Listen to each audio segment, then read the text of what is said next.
pretty 26, familiar with that one. I've never really used it, but I like it. Yeah, I like it. Somebody gifted me a gilded Rider-Waite today. Oh, really? Oh, yeah. How cool. I'm doing the readings then today. Yeah. These were given to me. So I'm going to be 50 this year. These were given to me when I was 21 by someone. So I've been using them for a long time. And yeah, they're very, very powerful. So I'm just going to, again, be silent for a moment. Okay.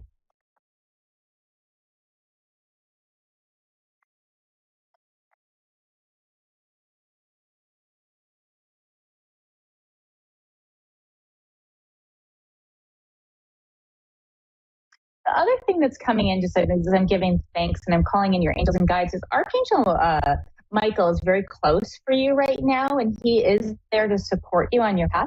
So if there are any challenges that are coming in, you can really call in for his help. Or if there's any barriers that you're noticing, oh, if only this piece would move or this piece would move, not necessarily in your emotional world or emotional life, but more in like outer things that are like in the, just in the way or feel like they're holding things up. He's here to help you right now, and you can call in on his support and his help. And you can also call in on the energy of a blue ray of light. I just feel that that's with you. And so even envisioning that blue ray of light, surrounding yourself with it, bringing light and energy with you, it'll bring a lot of support. Oh, so the first card I picked is the Temperance card. It's Major Arcana. Whenever we're working with major arcana, I always see it as bigger things and bigger energies that are at play. And I actually pulled 6 cards for you. And I'm just seeing if there's any. Yeah, we'll stop there. That's where the major arcana stop. And there's 3 major arcana. And then actually I pulled 5 cards. And then two cards that are not major arcana. And so this is telling me that there's a wave and a shift and a change, a flow of energy that's moving through for you right now. And there's this balance, right? So it wants you to know that everything is well. You're coming into a state, even though it's not going to feel like it, there's going to be a little bit of a bump coming up. The bump is not a bad bump. It's more of an internal trust and sort of stagnation within, but it's like everything's as it should be, and you have the ground to move forward. Do what you can to follow that joy that I was seeing in your heart. And then also give yourself permission to take the deep breaths and to give yourself, like, you don't have to get in a panic or try to figure it out. It's in place. The second card is the 9 of Wands in reverse. And that is the card where when it's right side up, it's like looking over my shoulders. I can't trust. Like, I know I've got all this, but I can't trust. And so it's in reverse. And so there's a sense of, especially I think in the next couple of weeks, like, oh, I can trust and things are okay. And I don't have to hold this fear. But I think that's what the next card is all about, is the Judgment card in reverse. But it's like, can I really let go? Is this really happening for me? Because some of the choices or some of the directions that you're taking in life on some level feel very imbalanced, right? It's almost like you're going to be making a change that's asking you to grow beyond what you've been before. And so the Judgment card is like in reverse. It's not saying, oh, you can't trust, but on an internal level, there's a sense of, I don't know if I can. Can I really trust myself? Can I really trust this process? Because it's sort of turning my whole world upside down. And especially if we're looking at things, if there's anything at all that starts to come in on a financial level, or where you're like, well, I got to let this go. This is my safe space, and say, no, I'm following my heart. I'm not just going to do what I'm supposed to do. And so that feels a little bit scary, right? So that's the Queen of Pentacles in reverse, is right after the Judgment. And it's sort of like asking you to come into a space of deeper trust in yourself. And then the final card, the last bookend, is the Hierophant. And I really like the Hierophant. Now, some people will read the Hierophant cards as it's like society, or it's like what you're supposed to do. And for me, the Hierophant is the connection with God. It's the connection with spirit. And it's being the energy of of the one who channels in spirit and connects with this higher force. It's like bringing spirit down into matter and into ground. And so the outcome is, or what we're looking at, is everything that's happening in everything that you're being asked to transform. It's like all in alignment with your path, and there's nothing to fear, because you're actually going to come into a place of power and support. And my sense is that you're going to be working more with spirit in your day-to-day life. There's going to be, I think, some openings for you energetically and spiritually, and even perhaps in the work that you do with the world, in that you are going to be able to speak more truly and more fully with that authentic voice of spirit, of intuition. And so this part of you that gets scared, or once you step into it and is like, can I trust? Can I trust? You can trust, and there's nothing that you need to hold, right? You don't need to figure it out. It's just let it unfold. The universe has got you. Okay. That is wonderful. I have that card Hierophant's very literal. Yes. Because, I do work with spirit. I just haven't been doing it as closely over the years. But, like I hear spirit, I see spirit, I feel spirit. And I've been doing readings myself for other people lately, more so than I normally would, because I'm more I'm a social worker. Okay, so, I help people on a more, real, I guess. I don't say it's not real. Real is not the word. Like the waking life. Yeah. And I like the spiritual life a little bit more these days. So, it definitely is interesting. Yeah, being called into it. And one of the things that I'd be curious about, even in your day job, is how can you connect with spirit there? And I'm going to have to take the next caller in one moment, but how can you connect with spirit there? And obviously with your clients, you can't. I understand it's very linear, and there's also a structure, right, that you have to be within the job you're doing. But even just taking the time to ground and to meditate, asking spirit to be with you when you're there, right? And then being curious about how is this actually coming through to support them or to support me? And I would really encourage you to continue your work with spirit with others, because I think there's some bigger shifts happening for you there. So, yeah. Yeah, definitely. So I've started getting into astrology and human design and. Oh, I love human design. Yeah. I'm a right angle cross of penetration 3. Yeah. Oh, okay. Right. Oh, so you're here to bring stuff in. Yeah. And break things open. Yeah. And break things open. It truly is. Yeah. I'm a left angle cross of uncertainty. I'm a projector as well. And so, I love human design. I'm actually a manifesting generator. Oh, cool. But, my whole design, my sun is gate 57. Okay. Yes. Which is break again. Yes. It's amazing. Yeah, both break people open, but also that intuition, right? Yeah. Yes. Oh, it's so wonderful to connect with you on your birthday. And thank you. Yeah, I really needed it. Yeah. And feel free. I've got a Facebook page. It's Azrael.love. It's facebook.com Azrael.love, or check out my website, www.azrael.love. I'd love to hear from you. I do try and offer a lot of free or affordable stuff. I offer guided journeys once a month. That, I think it's $20 or something, and I don't turn people away. But it would be wonderful to connect with you. Yeah, if you feel called. So awesome.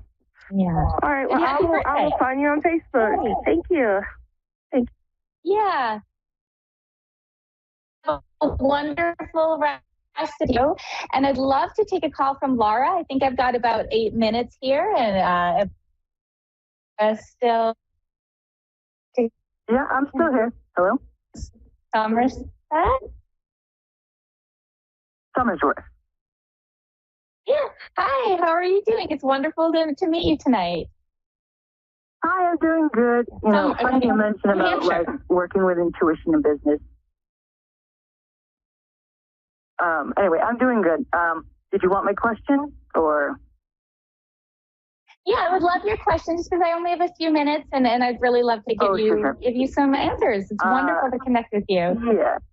At first, I thought the previous person you were talking about me. I'm like, oh, this is so spot on. But so I've been wanting to start a psychic business. I'm having difficulty starting it. Also, I'm having difficulty finding employment. So I guess the best question is, what is it I need to know to get past this? Okay. So one of the first things I'd like to just share with you, and then I'm going to tune in. I will pull some cards too. It's just you're not alone right now. We are at this time. Oh, I'm going to pull some cards for you personally, but I just want you to know, like, I think we're just in it and it's being reworked. So part of the invitation is for, and I know we have to survive, right? But part of the invitation is, how do we trust, right? How do we surrender and then do our own work right now, so that when we're really like, when this alignment happens, the energy and the flow is there. So let me just take a moment here.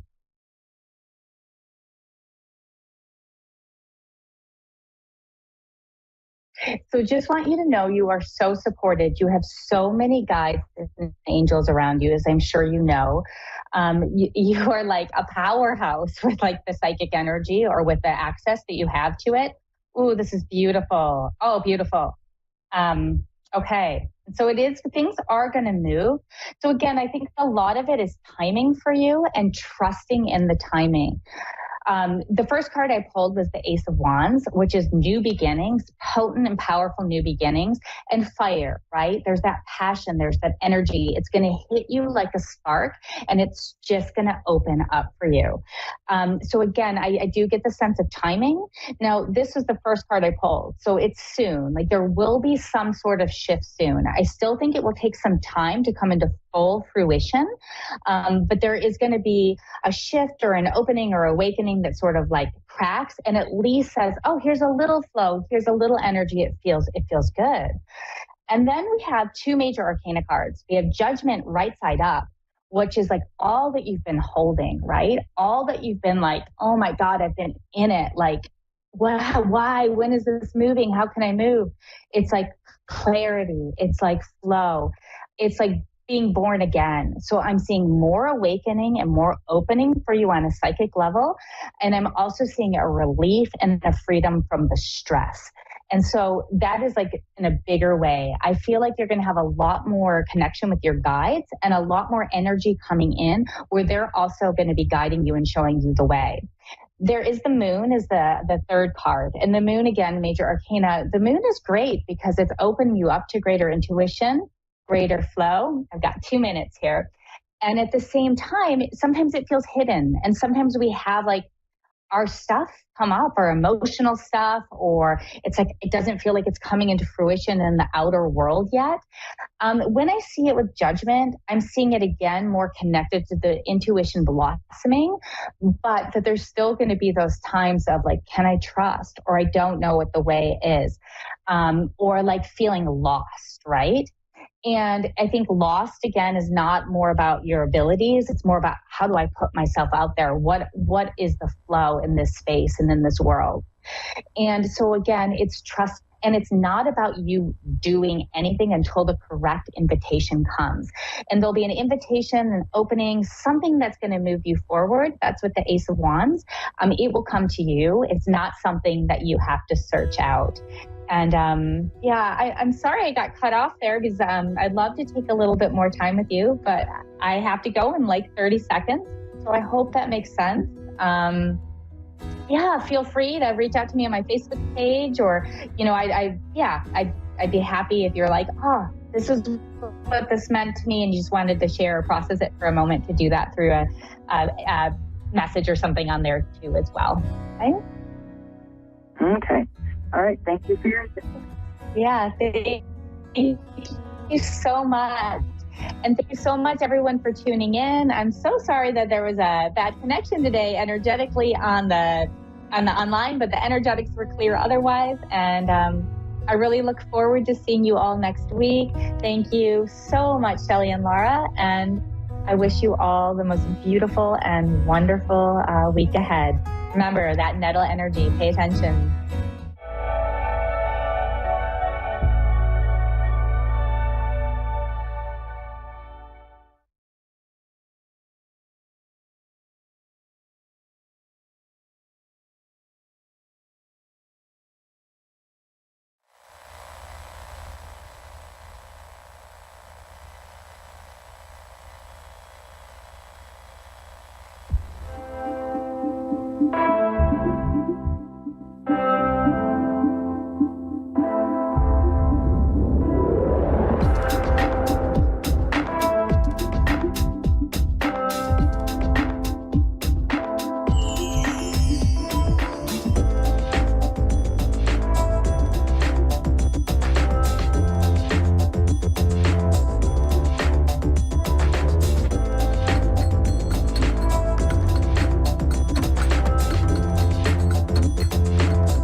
Spiel and go straight into the collective message. Spirit has a lot to say today, so if you joined me before, you know I like to start out with that collective message, and that's what we're going to do, because as soon as I was preparing for tonight, I'm like, oh, a lot needs to be said.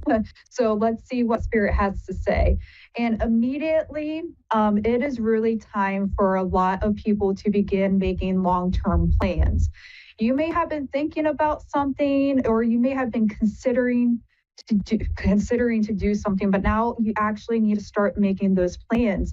It's no longer enough just to keep sitting there waiting for someone else to bring this to you, or even prayer. What I'm hearing from Spirit is prayer and intention setting, manifestation. These are all powerful tools to have, but you're really being asked to take a step in your life in order to bring all of that forward. And for in the physical world to the manifestations that you're wishing for, your intentions, then things are going to start actually coming to you very quickly. But you need to take that step. So there seems to be a lot of people right now really asking for help from the spirit world, whether that's any type of deity that you pray to or whatever. It's time to take action, and it's time to communicate exactly what you want, especially if you are in that manifestation work. So if there is something that you want, speak it out loud to whatever you believe in, okay? So just make sure that it's time to work. Sitting around is no longer gonna just work for you. You have to take the steps. And when you are able to take that step, you're gonna be changing situations, you're gonna be going to that next stage finally. Just know that not everything is as it seems, so just calm down. Take those steps, keep your attention, and know that you're going through a very important transition right now. And now that that message is out of the way, thank you, Spirit. We are going to go with Jen in Pennsylvania. How are you tonight? Hi, I'm good, thank you. So, have you had a tarot reading before? Yeah. All right. It's been a while, though. Yeah, it's been a while. That's completely good. So, do you have any questions today, or are you looking for something more general? I have like thousands of questions. Let's go with something general. I mean, I'm going through like a lot of changes. Like things are just, my life is completely different than it was like 2 months ago.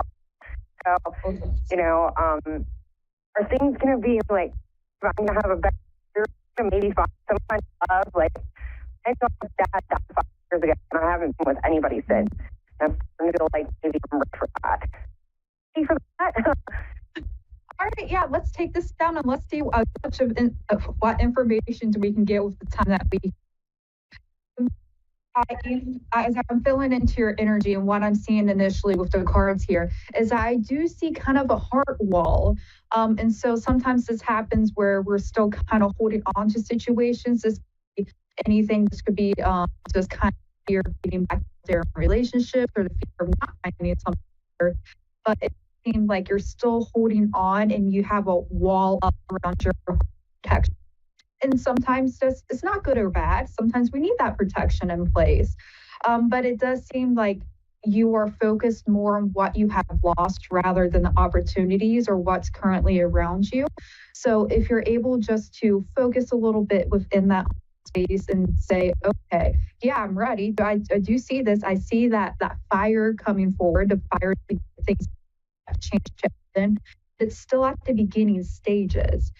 So you need to go back into the emotions, kind of clear out that some emotions a little bit more in order to build the fire. Because right now you have that kind of complication between fire and water energy of emotions versus what you want, your desires, which is the fire.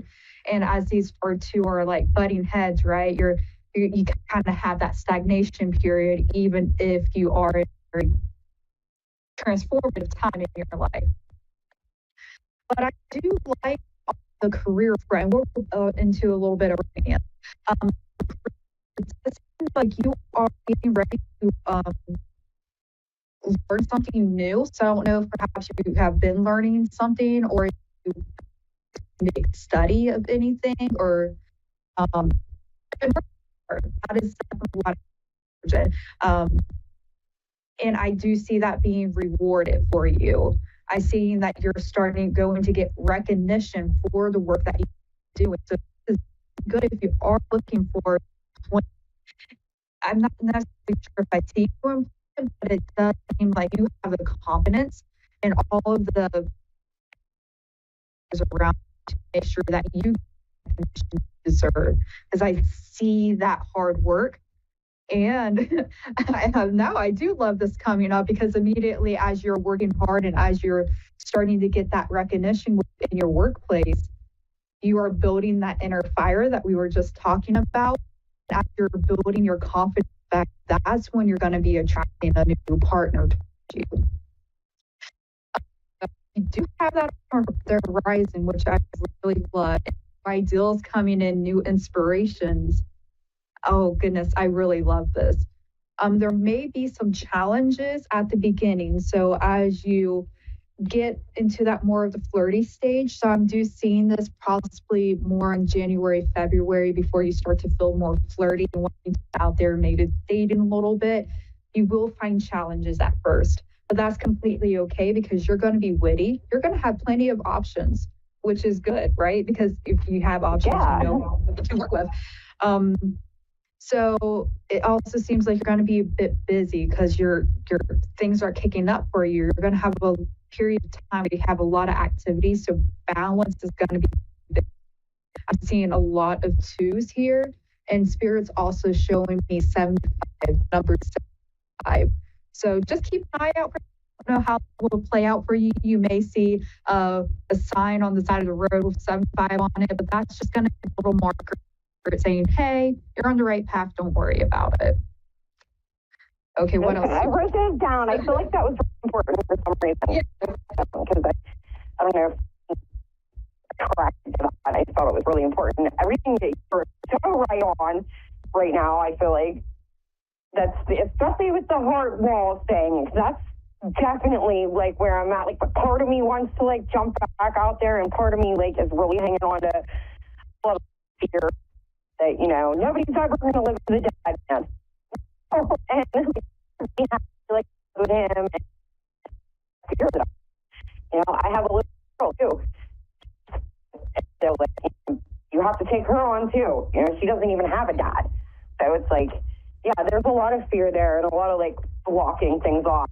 And I think you're hitting that right on. And I've been thinking about, like, doing something different, like, career-wise. You know, just switch it up because I'm doing the same old thing. Yeah, so As far as career, it's a really wonderful time for you to learn something new. So we have the Eight of Pentacles here, and that is about mastery of a skill. And it was paired by the Six of Wands. So what this is telling me is that should you choose to go after a new skill or start to learn a new skill, right, you're going to be recognized for that. I'm not seeing immediately any type of job changes. So I think it's more of like learn the skills, in learning a new skill or adding to your repertoire, do that. All right. You may not necessarily see some jobs immediately, but it's a wonderful time to begin learning. You're building that inner fire. So I'm getting really like, my gosh, I'm doing all these things now. You're going to naturally be pulling all of these opportunities to you, right? Because you're going to be attracting that good energy because you're doing wonderful. Does that make sense? I think that makes a lot of sense. Absolutely. Yeah. Because you're good energy attracts good energy and bad energy attracts other bad energy. And, I feel like that's kind of the way things have always worked. You're doing right. You're going to attract people that aren't doing right. And, if you're doing good things and you're confident and you're passionate about something, that is going to come to you. Hopefully. Yeah, so fully. Yeah, so on work. Yeah, but I'm right on point with that. And I've been considering, like, staying at what I keep doing what I'm doing. And, like, moving on, doing something different or, moving up. Yeah. Definitely a transition period within your workplace is needed. So, I don't necessarily see a job change right here. See that recognition and I see this transition phase. So if you have an opportunity coming up in your workplace of like a promotion or perhaps a different position or a new department, just go ahead and throw your hat in the ring and be like, hey, I'm interested in this. Okay, can I interview for this? Because there's things to learn here. There's definitely a transition, but it's just not clear on if it's a new job because I don't see that within the next 6 months. Yeah, because I do love what I do. I'm just like, I feel like stagnant. Mm-hmm. I've done the same thing all my life. I make decent money, I feel stagnant. Like I've been a bartender my whole life. And, like I said, I make great money. I love what I do, but I just, it's a dead end. And I thought about maybe like going for management or something like that, or, just doing something different. You have skill set, you have people skills, right? You know how things work because you've been there all this time. So you have what you need in order to succeed in a new position. Okay, so all of that is here. It's just about, hey, going back to that fear mindset as well. And that also is going back to that heart wall. Are you allowing those fears from not only taking chances on relationships, but allowing those to stagnate you in every part of your life? So you really need to go in and check that heart wall and look into those insecurities a bit more. And we're running a little bit slow on time, but I wanted to come back just very quickly. You are moving very quickly in order to, as you decide to work through these emotions. You're going to move through them very quickly, which is good. You're not going to be like stuck here and be like, woe is me. You're going to be moving quickly. And I really love this coming for you. And I don't think it's going to be within the next 2 to 3 months. It's going to be a little bit later, the first quarter of the year. But you do have somebody coming in with this beautiful emotional energy that's looking for unity, that wants to learn and is willing to stick up for you and willing to learn and work with your family to have you in life. So I really love seeing this coming forward. It's just not going to happen very quickly. So recap, we're going back. We're going to learn a new skill. You have everything that you need to succeed and work on that heart because you have someone coming towards you, right? You have not just one person, you have options. Don't worry. Awesome.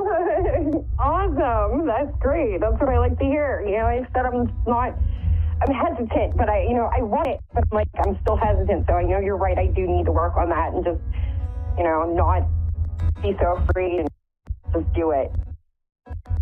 You can do it.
listening to A1R Psychic Radio, Earth's #1 psychic radio network, and watching Moonstruck TV, enlightening television.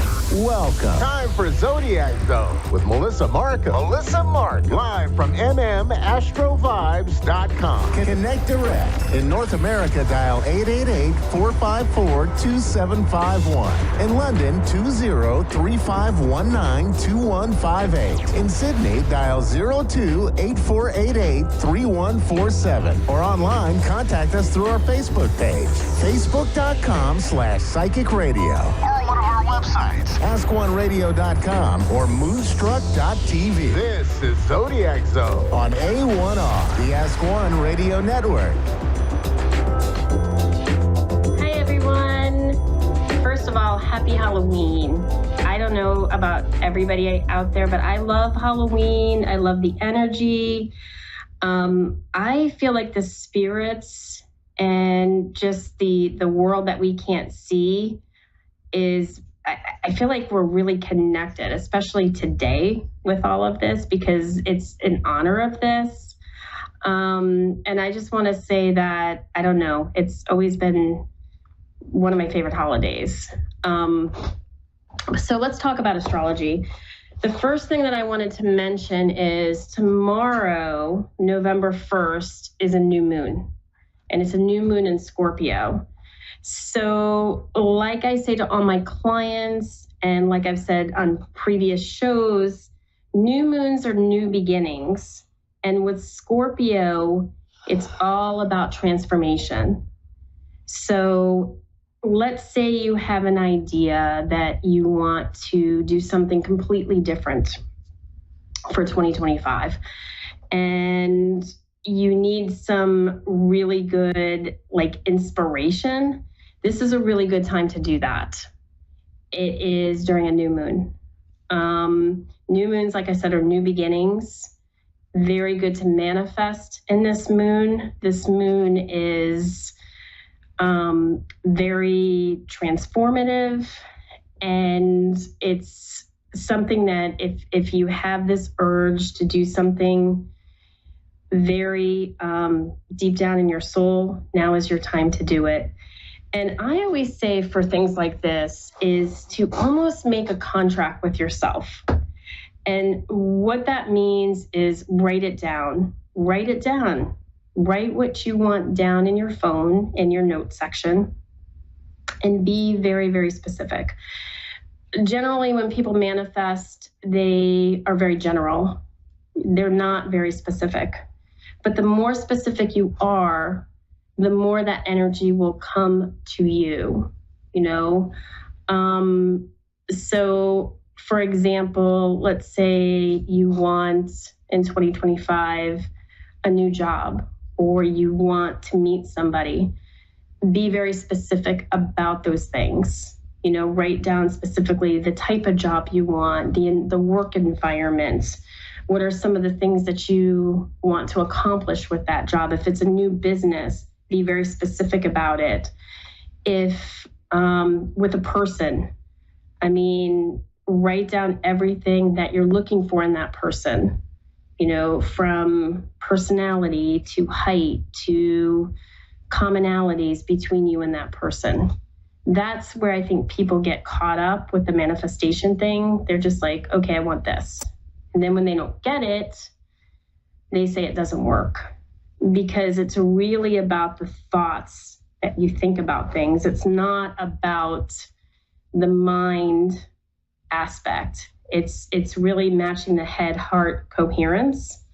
And I think that's an important factor that people tend to forget about. And certainly things like The Secret, which almost made it too good to be true.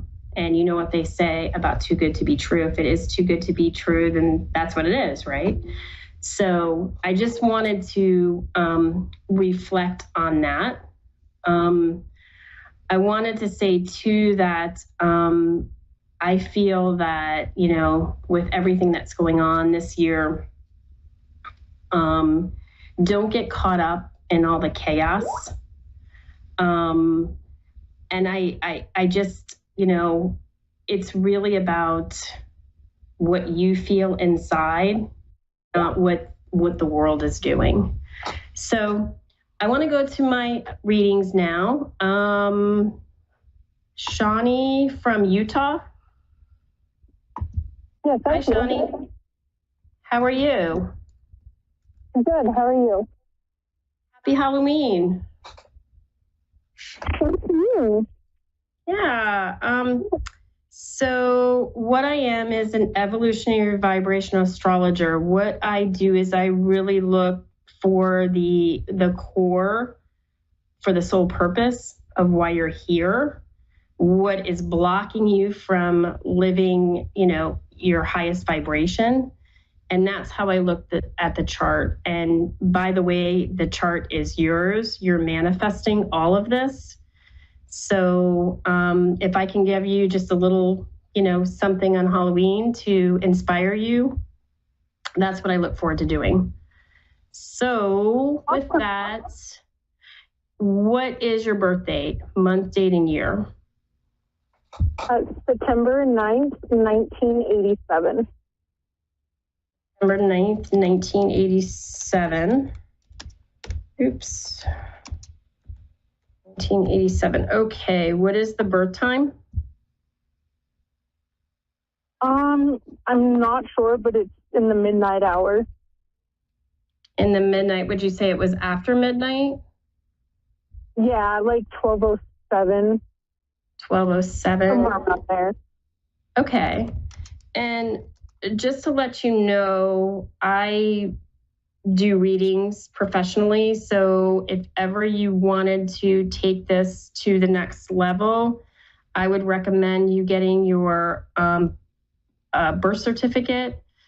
And typically you can get it online, the county that you were born, and ask for the long form, because the long form has the time on it. So anyway, city and state you were born. Gunnison, Utah. Gunnison with a G or Denison with a D? Gunnison with a G.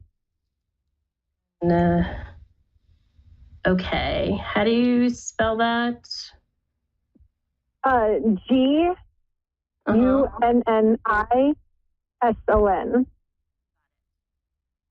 Okay, got it right here. Okay.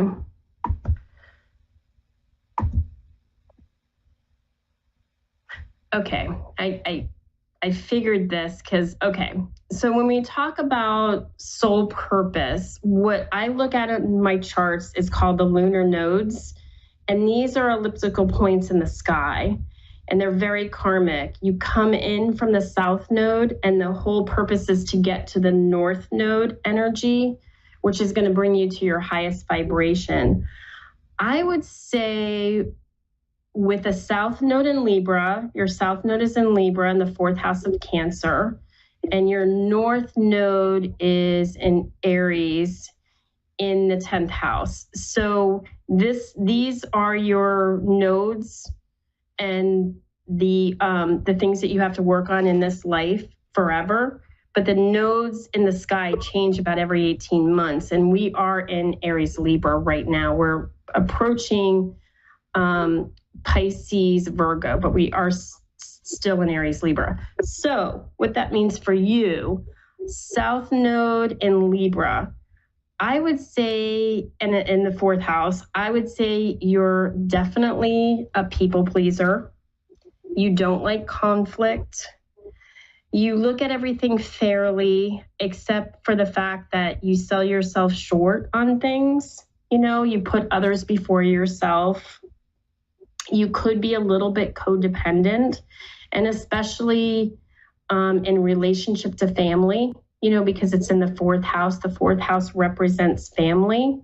So what your mission is you came here to lead, to step into your power, and especially in relationship to your reputation and career.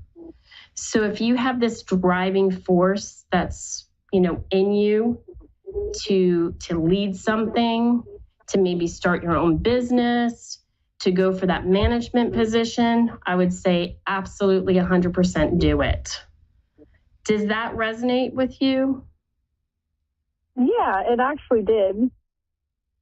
Yeah, I would say you're a self-starter. You're a person that can get things done. You just have to believe that you can do it. You know, I would say when I look to other parts of your chart, if I'm looking at Chiron being the wounded healer in Gemini, I would say that there's parts of you that are afraid to speak up and afraid to say what you want, you know, and sometimes it's those voices in your head, you know, that can kind of hold you back. But the power is there if you want it. And, you know, your mind is strong. You have the sun in the third house. It's in Virgo. You have Mars there. So I feel like once you kind of put your mind to it and say, this is what I'm going to do, and this is what I'm going to accomplish, you can absolutely 110% do it. It's just, it comes from the thought process that, yes, I can do this. Yes, I am worthy. Yes, I'm not going to be the sidekick anymore. I want to be the star of my own show, whatever that is. So yeah, that absolutely makes sense. That's what I have. This is a very short show. So, but I hope that I wish you all the luck. And if you want to go further, my website is www.mmastrophibes.com. And thank you so much, Shawnee, for calling in. Yeah, thank really you nice very to much. talk to you. Okay, have a great night. Gosh, 15 minutes goes by really fast, right? So once again, just wanted to tell everybody, manifest, manifest, manifest. New moon tomorrow, and start building a life that you deserve.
Psychic Radio, Earth's #1 psychic radio network, and watching Moonstruck TV, enlightening television.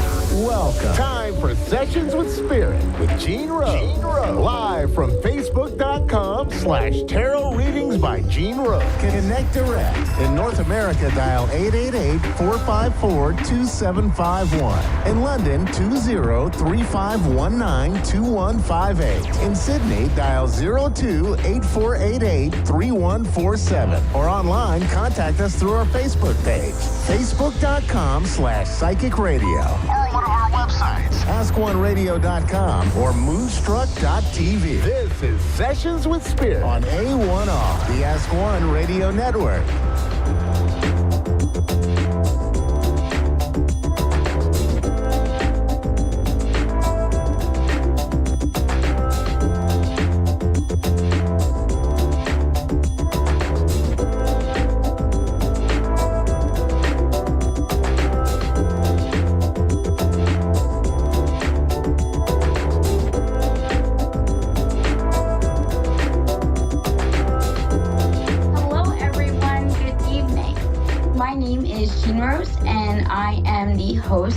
Sessions with Spirit.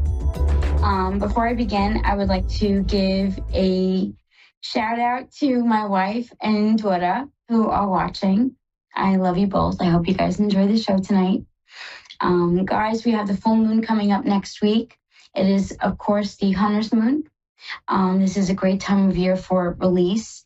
So definitely create a list of things that you wish to let go of. As well as intentions, things that you want to sort of foster and bring in with this next moon cycle. I think that's going to be especially important and definitely one of the things that I'm going to be doing as well.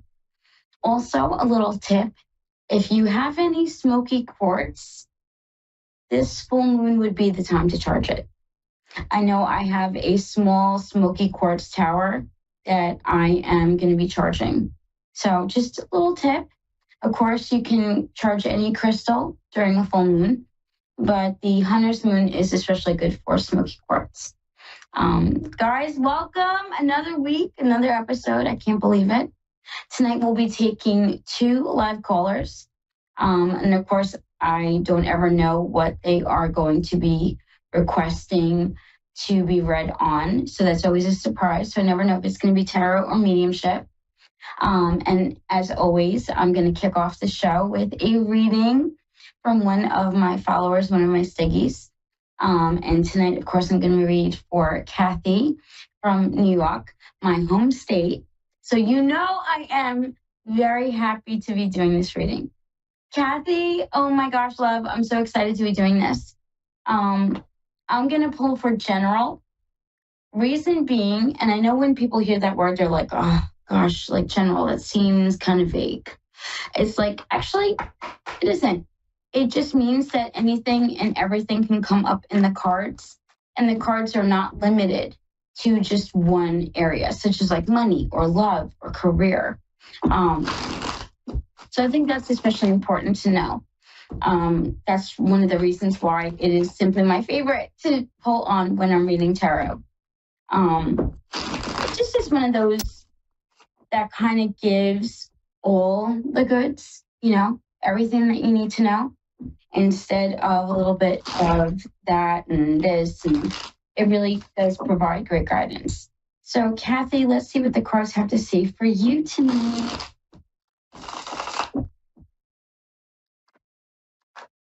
So, my love, I feel like your theme is letting go of fears. Not letting things control you, specifically fear, right? First card was the 8 of Cups. That's going to refer to walking away from something or letting go of something. Could also refer specifically to an emotion, because remember, Cups is that emotion suit. It corresponds to the element of water.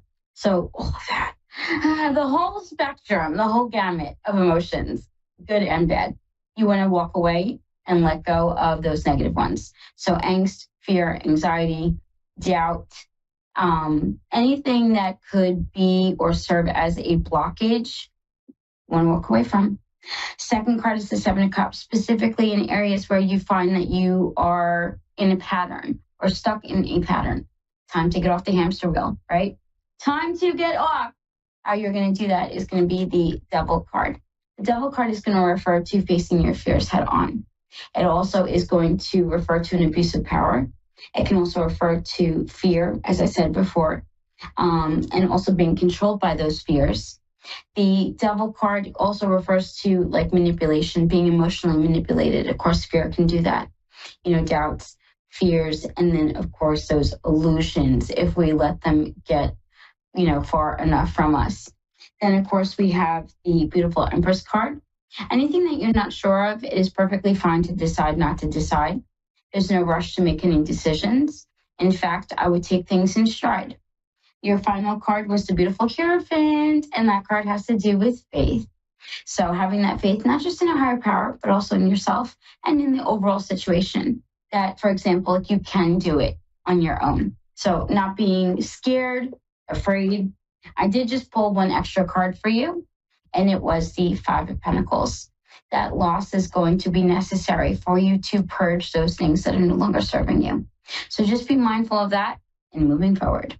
Kathy, I hope that reading resonated with you and helped you out some.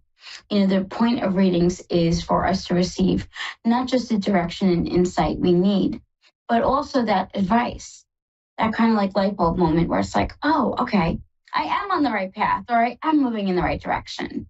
That is a great way to help us, is through readings, because like I said before, it provides us that necessary insight. I think, my loves, I'm also going to pull, and I don't like using this word. I will spare you the why, but I will just say for everyone instead of the collective. And that is going to be an oracle from the Sovereign deck, from Seasons of the Witch. I'm very particular about, of course, my decks in general, but specifically oracle decks. For example, I will not read with anything but Burning Virtue. Just not my cup of tea. So I'm very picky in regards to what oracle decks I do read from. And Seasons of the Witch, I have all of them. I do. They are definitely one of my favorites, for sure. That and anything by Patrick Valenza. So for the collective, I pulled Ancestors. They hiss a quivering so deep only roots of your soul can lift the nakedness hidden within the vows made in silence, an ancient chill walking upon the spine. Now, that card basically relates to that reminder that our loved ones, even though they are past, are still near us. They are. They don't go far. While they're not on the physical plane with us, they definitely are in the spiritual realm. And I can promise you that they do come and visit. That is how they always know, and especially in mediumship sessions. I love when a client receives confirmation, when a soul will bring up a moment, especially one from after they passed, where the only way that person could know was if they were there. That has to be probably one of my most favorite moments in a mediumship session. There really is no describing mediumship. I think one has to experience it for yourself. It is an experience. And when I say that, I am not trying to talk it down in any way, shape, or form. It just is phenomenal how spirit works and what spirit can do.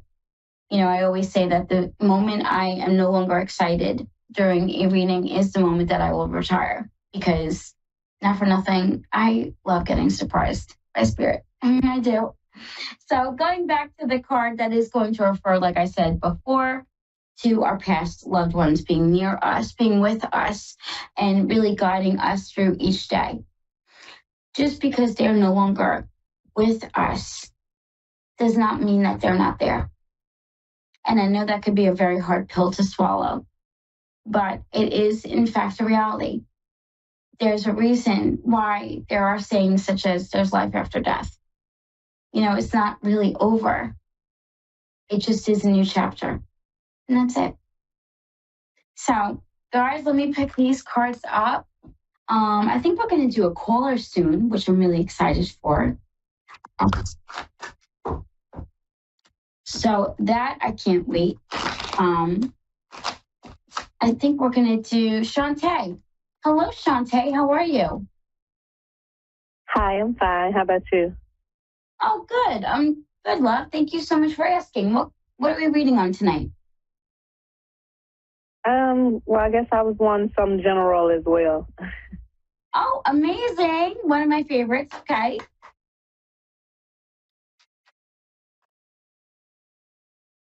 Okay, love, you got a couple of leap cards.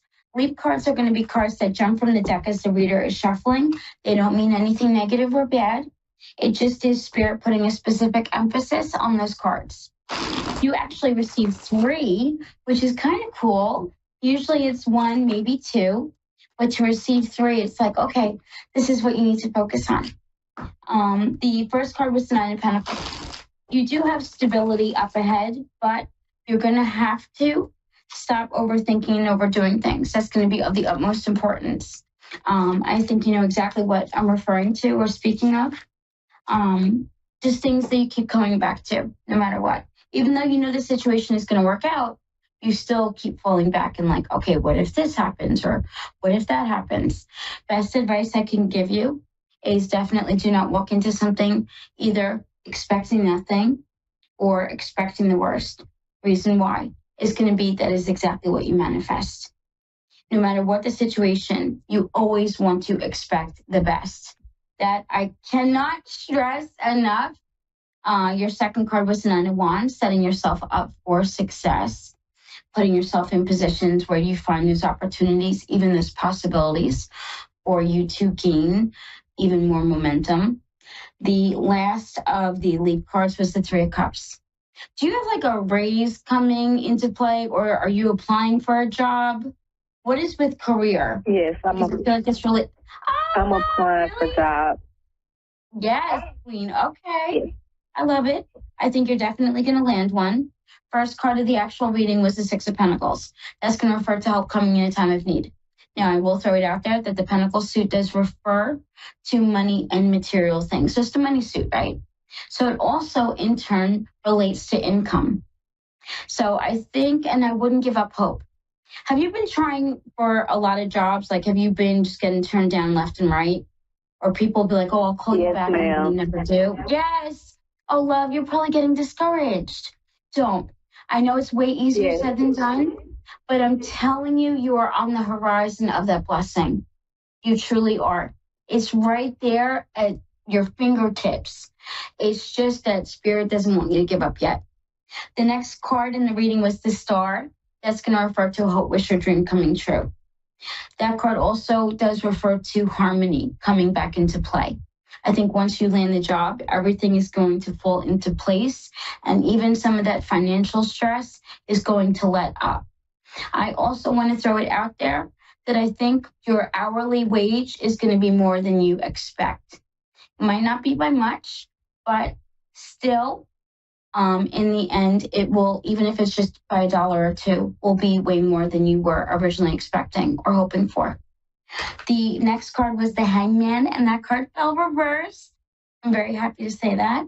Reason why, and I don't know if you know this about tarot cards, but if they drop reversed, then that changes the meaning of the card.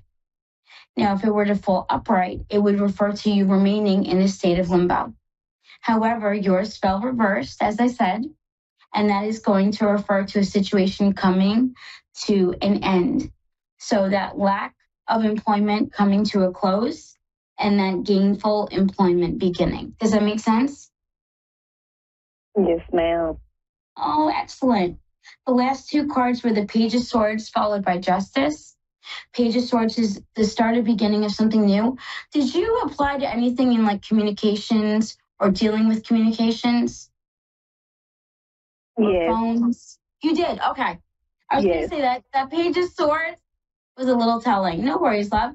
So the start or beginning of that new opportunity, followed by Justice, the scale evening out. Now let me pull one more card for you.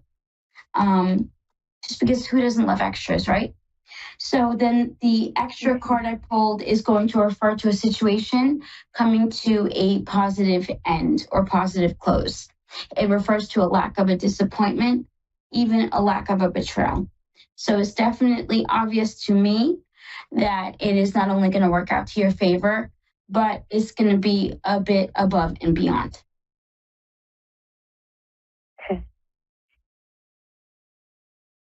I definitely hope this brings you some peace, love. Maybe now you won't be so worried. Yes. You know? Yeah. Yes, ma'am. Thank you so much. Oh, you are so welcome, my love. Thank you so much for calling in. I appreciate you. Thanks. No problem. Have a good night. You too. Bye-bye. Guys, up next we have Billy from New York. Hello. Hi. Hi, love. How are you? Good. How are you? I'm doing wonderful. What are we reading on tonight?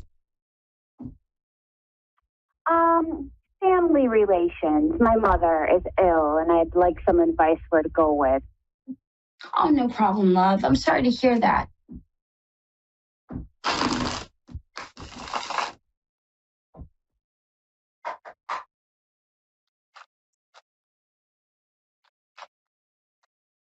How's the weather in New York? It's raining a lot. But other than that, it's not bad. I'm glad I'm not in Florida, so. You're right. I know. Oh, our hearts go out to them down there. Oh, my goodness. I know. Love, did you quit your job to take care of her? Or did you kind of put your life on hold to stop and take care of her? I did put my life on hold, yes. Okay. All right. Yeah. That makes a lot of sense. First card is the Three of Pentacles. That card is going to be all about teamwork makes the dream work.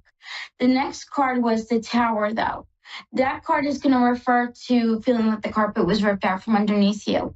So your previous normal was ripped away from you, and now you have this. Does that make sense? Yes. Good. Okay. The next card was the Eight of Swords. Now, I will say, before I say anything else, that eights do refer to direction. So that's very important to know. So while the card itself refers to feeling stuck or feeling stuck between like a rock and a hard spot, feeling trapped, and it is very obvious that you could very well feel that way because it is your mom. You know, it's almost like you have that guilt that you need to, but at the same time, it's that kind of like, yeah, but what about me in my life? You know what I mean? Right. You're getting older just as much as her. You know what I mean? So it's kind of like that. So like I said, I don't think it's going to stay that way. So I want you to remember that. The next card was the Six of Cups. Okay. That card is going to refer to joy. Definitely take any moment, especially presently. Make sure you are completely investing in them and staying present. This is both with her and not with her. And I'm not talking about like a physical passing. I'm talking about when you're in front of her and not in front of her. So when you have your own downtime, make sure you're actually taking that downtime. You're doing your self-care. You're reading a book. Maybe you crochet or knit, or you want to catch up on a series on Netflix. No matter what it is. Right. And it doesn't have to cost $1 million. No matter what it is, make sure you are taking that time for you for self-care. That is also going to help you in taking care of her. And the reason why I say that is almost like a stay-at-home mom. They need a break, right? They can't constantly take care of their kids. No, you need to have that break. You need the same thing. You need to have that break and that time for you. Even if you just go out quickly and get your nails done. It doesn't matter. It's time for you. You know, sit in the parking lot at Starbucks. You know, get a coffee. Just sit there and enjoy the quiet. Little things like that. I think that's going to help you out a lot. And it's definitely one thing that you sort of been putting on the back burner. Which, I mean, you're doing it so selflessly, of course. But at the same time, you don't want to be doing it to your detriment. Does that make sense? Yes. The last card was Strength. That has to do with courage as well as bravery. Are you kind of nervous because it's like, oh my gosh, I'm going to be the matriarch? Yeah, we don't know what's going on, and it seems to be me who's taking care of everything. My whole family's just kind of put it on me, so it's like there's a storm coming, but I don't know how it's going to be. This does help me feel better with more guidance, so I appreciate it. Oh, Billy, you're so welcome, love. I would say, and especially like I said, with the being the matriarch, right now, everything got thrown in your lap, and now you're stuck to take care of everything. That even would make sense with that card I pulled earlier, that Eight of Swords, where I said you're feeling stuck. Everything is just getting thrown on top of you. I would be very careful in regards to not taking that time for you. I know it's not always the easiest thing to do. There's only 24 hours in a day, but make sure you carve out, even if it's 5 minutes for yourself in the morning when you're having coffee, to say, write out your gratitude list. Little things like that are going to make a world of difference for you, especially since everything is getting thrown in your lap. You know, you need to make sure you're taking that downtime, especially if everyone else is unbothered, if you get it or not. Okay. Okay. You know? Thank you. No worries. I pulled extra cards for you. Yes. I pulled another one, and it was the Five of Cups. That card fell reversed. As long as you're doing that self-care, you will not have any regret. And like I said, definitely be mindful when you are with your mom to be present in those moments with her. Don't get frustrated. Don't feel guilty over getting frustrated. You know, you're not always going to be at your best. Basically, it's okay to not be okay. Understand and remember that. Okay. The next card was the Fool. Right. The card is all about staying present, stopping and smelling the roses. The Fool is the first card of the major arcana. So he kicks off that whole section of the deck. He's able to stay so present because he hasn't yet been hurt by life's disappointments. So he's able to come from a space where, you know, the glass is half full instead of it being half empty. You know, he's very able to do that, to be positive. I'm not saying you have to be a positive Polly 24/7, but it definitely isn't going to hurt. Okay. Especially if are you feeling like depleted? Like, I feel like I just got all the wind out of my sails. Like, ooh. Like, yeah. Yeah. Oh, love. Are you not sleeping well? Like, very restless, I feel like. Very restless. I'm very restless. I'm very restless. Oh, love. Yeah. Even when you're supposed to be relaxing, you're unable to. And it's like, even when you're laying in bed, and I only giggle, not to poke fun, but because, my love, I do this as well. You will try to get all settled down in bed, and then out of nowhere, you're like, oh my gosh, when I go to the store, I need light bulbs. Or when I go out tomorrow, I have to stop and get this. Or I can't forget to do the laundry tomorrow. Whatever it may be. I will share this, and this is more on a personal note. I found a little relief when I kept a little pad and pencil on my nightstand. If I could get those thoughts out of my head and onto paper, then I was able to kind of, you know, really relax and let go and didn't have as much on my mind because I wrote it down so I wouldn't forget it. Okay. Yeah. It sounds trivial, but it really does help immensely. And then as those thoughts pop into your head, just write them down. And then, you know, just like emotions, you release them, release those thoughts, and then you will be able to relax or take a bath at night. That helps a lot too. Okay. Yeah. It'll help you wind down, start creating a ritual, if you will, or a routine for at night. And that way you can start looking forward to that and that, you know, winding down sort of energy instead of kind of always being on the go, go, go. Okay. You know, even with the Fool, that card is all about taking your time with things. So not speeding or rushing through things, especially if it's anything involving yourself. You know, you want to go slow and show yourself grace. Okay. You know, you're only one person. So just don't forget that. Okay, Billy? Okay. Yeah. I know I threw a lot at you. I'm so sorry, love. Like I said, just, keep Post-its by your bedside. That way you can write down those intrusive thoughts, kind of take things in stride, understand and know that you do have the start of long-term stability coming up, but it's going to be necessary for you to not only take that time for yourself, but also enjoy those moments with your mom. Okay. Is that better? Yes. Thank you so much. No worries, my love. Thank you so much for letting me read for you. I hope you have a wonderful night. Thank you. You as well. Thank you, my love. You take care. You too. Bye-bye. All right. Bye-bye. Guys, we had 2 wonderful callers tonight. Those readings were absolutely spectacular. They were definitely a blast to do, as well as that reading we did for Kathy. I want to thank you all so much for joining me this evening. It was definitely a pleasure to be doing this show tonight. I hope you guys enjoyed last week's episode with Jen. Yes, stay tuned and look forward to more surprises like that, and especially with the holidays coming up. Don't forget the full moon is on the 17th. So I'm going to give you guys a little bit of homework. Write down those things that you wish to release. And that way you will have a better time, an easier time bringing in and manifesting those intentions. Guys, don't forget to follow me at Tarot Readings by Jean Rose over on Facebook.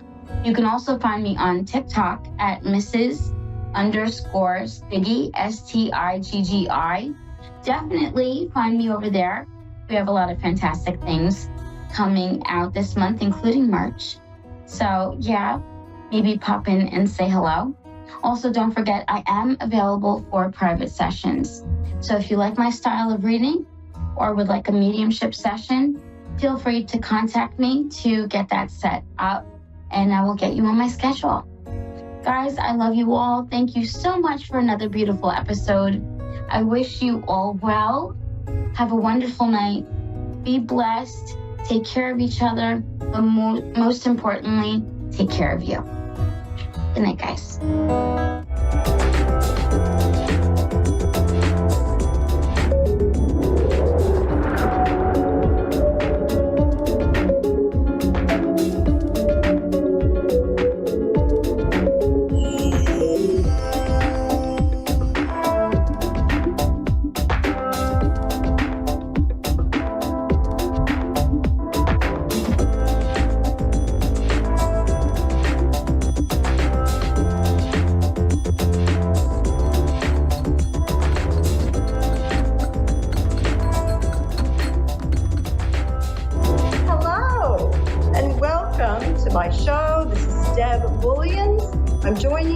From the sunny Gold Coast of Australia. I'm so excited to be here. This is my first show, my first time here on A1R Psychic Radio and Moonstruck TV. So today I thought that we would take it a little bit slow. I would tell you a little bit about myself so you know who you'll be working with if you come onto the show with me. And we'll take a caller. But first, I'll tell you a little bit about myself. So if I don't sound like the typical Australian accent, it's because I don't have an Australian accent. I was raised in sunny California, and it was a wonderful, wonderful lifestyle. When I grew up, I was in San Jose, which then became Silicon Valley. And I moved down to Southern California, where I was very lucky to work in IT, and I decided to start manifesting. So working with a lovely lady by the name of Louise Hay, I wanted to manifest the right relationship. And lo and behold, within 6 months of working on it, a man came all the way across the world from New Zealand, and it really was like love at first sight. And that was 34 years ago, and we're still together. So from California, headed over to New Zealand, and we raised a family, 3 boys, now all grown, and Then I decided, look, New Zealand is beautiful, but oh my goodness, little bit wet and a little bit cold. And so we thought when the children were grown, we would all head over to Australia. And here we are. So coming to you from Australia, originally from California, I'm Deb. We're going to take a caller in just a moment. And after the caller, I am going to tell you a little bit about what I can offer, how I can help you, and what's coming up later this month. So we have Angela in New York City ready to come through. Are you there, Angela? Hi, yes, I am. How are you? I'm wonderful. How are you? I'm good. You're good. Okay. So, as they may have told you, I'm a psychic and a medium, which means I can talk to you about your life and your future, or I can talk to one of your past loved ones. So, do you know what it is you're looking for today? Yeah. I want to see if you can connect with my past loved animal, if you can connect to animals.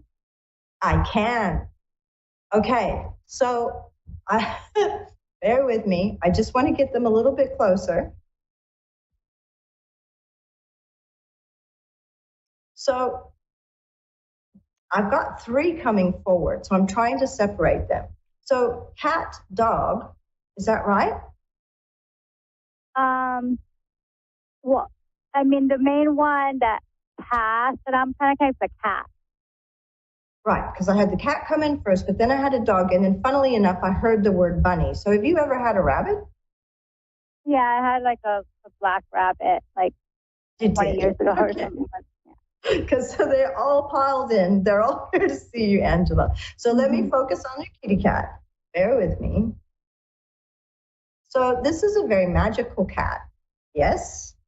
Yeah. Because they showed me like a black cat, which may or may not, the cat may or may not have been black, but that represents to me that this kitty was very magical. Does that make sense to you? Yeah, I guess she could. I mean, she's not black, but I guess she was magical. Yeah. It's just that's their sign to me that we have a mystical, magical kitty who is more than just a cat to you. It's like when somebody, it's their familiar. It's their, one of their best friends, if you will. Yeah. Okay. She passed last week, so it's very recent, and it's still it hurts very much. Yeah. She, so feminine, very, how would you say this? I want to say loving because I feel her just like, you know, when they rub on your legs, when they just want to cuddle. That's what she's doing. So she really wants to cuddle up with you. Yeah. She's showing me that she was a pretty girl, but I feel like she had quite a beautiful full face. Does that make sense to you? Yeah, she was 2 years old, and I didn't get the last part you said. Okay. It was just that I felt that she had quite a round, beautiful face. Oh, yes, she was. She was beautiful. Beautiful cat. Did she have like green eyes? Yeah, kind of. I mean, yeah, when she was like a little, like 4 weeks old, they were like bluish green, yeah. Yeah, because I could just see these little eyes looking up at me. All right, so just trying to see if there's anything that... It was a scaredy cat, so... I was going to say, was she the runt? Was she the tiny one? Because she makes me feel like she was frightened, like with brothers, and she just makes me feel a little skittish. Yeah. I mean, she was young. She's only 2 years old, so it doesn't make any sense to me why and how she passed. Okay, let me see if I can get her to give me a feeling for what was going on for her. It's a very strange feeling. So did you just find her like laying on her right side? She was vomiting a lot and like all day. So I brought her to the animal hospital. They did blood work, chest x-ray. Everything was normal. They said maybe she ate something. So they said do an ultrasound. So I brought her home and she was still continuing to throw up, not eating. Then I brought her to the animal hospital. And I guess her blood levels got bad, I guess, from not eating so much for like 3 days. Yes. Yeah. And the ultrasound didn't really show there was anything, but they were planning on doing surgical exploratory, like to explore maybe something stuff there. I don't know. That's what it feels like. You know those foxtails? You know those little things that are in the long grass that if you get one, it's like a burr or a foxtail where it goes in but it won't come out. It didn't feel like it got to her stomach. It felt like it was like in her little esophagus, like she just was trying to choke something up. So that's what it feels like. Like there was something that she would have eaten that caught. And the only thing I can explain, because that was the first thing I got when you said that, because it was like something coming up from her stomach, but it wouldn't come up. And then I feel like she was on her right side. That's all she is bringing me, is this funny feeling like you want to pull something out, but then she's on her right side. I mean, she says she doesn't know either what she just said the words, I don't know what I did wrong. Like, I don't know what I ate that made me feel that way, because I don't. Do you have houseplants? Yeah, I do. Did you ever notice her nibbling on one? Do you have anything with like a round green leaf? Like not a normal green leaf, but like a rounded green leaf? Yeah, I have a lot, but I bought her like cat grass and catnip, so she would just chew on those things. So it's like the plants, she stopped the plant. But she did get heart failure. Like, I guess she got heart failure after in the hospital overnight. Yeah, system overload. She just was, it's just trauma. It's just the stress. Let's see what she wants to say, what her messages are to you. I feel like she had a lot of fun with you. She's showing me that you weren't just a friend, but there was a lot of fun in the household. Real lively for her.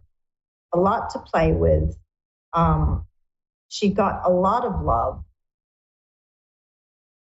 And she gives me heartache herself. She gives me a little bit of heartache, but that heartache is for you. That is like her heart hurts because she sees you, because they still see us when they pass. It's like peering through a curtain for them. They can have a look at us, and she doesn't want you to hurt anymore because she feels like it actually physically feels like it presses in on you. Does that make sense? Yeah, it does. But I just was it even her time to go? I mean, I didn't want to put her down, but the vet was pressuring me.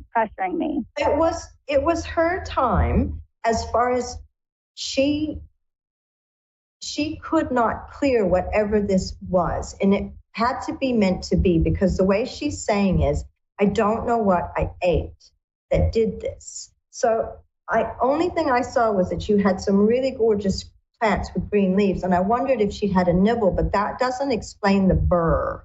That does not explain the burr type of sticky type thing that I could feel in her throat. So she doesn't know how she did it, but it must have been her time. She's not, she's more upset for you than she is for herself, because she's well and good over there. She is still very playful, still having a wonderful time. Now, have you got a grandfather in spirit from your mother's side? Yeah, I do. Because she's with him. Oh, that's good to know. Yeah, she's just saying she's got people over there. She's fine. You did the right thing. You did everything for her, and she had a wonderful life with you, and she'll just be waiting. They just wait for us. It doesn't matter if it takes us 60 years to get over there. They will always greet us when we arrive. And she's with your family. So she's fine. And I think what bothers her most is how much you're fretting, how much it's hurting your heart and pressing in on you. And she's saying, just imagine her tearing around, like sliding on wood floors over there. She's having a wonderful time. Yeah, that's all she wanted to do was play. And yeah, she did have a lot of toys. But I just feel like if she had any condition that I didn't know, like any condition she was born with that I probably should have known about.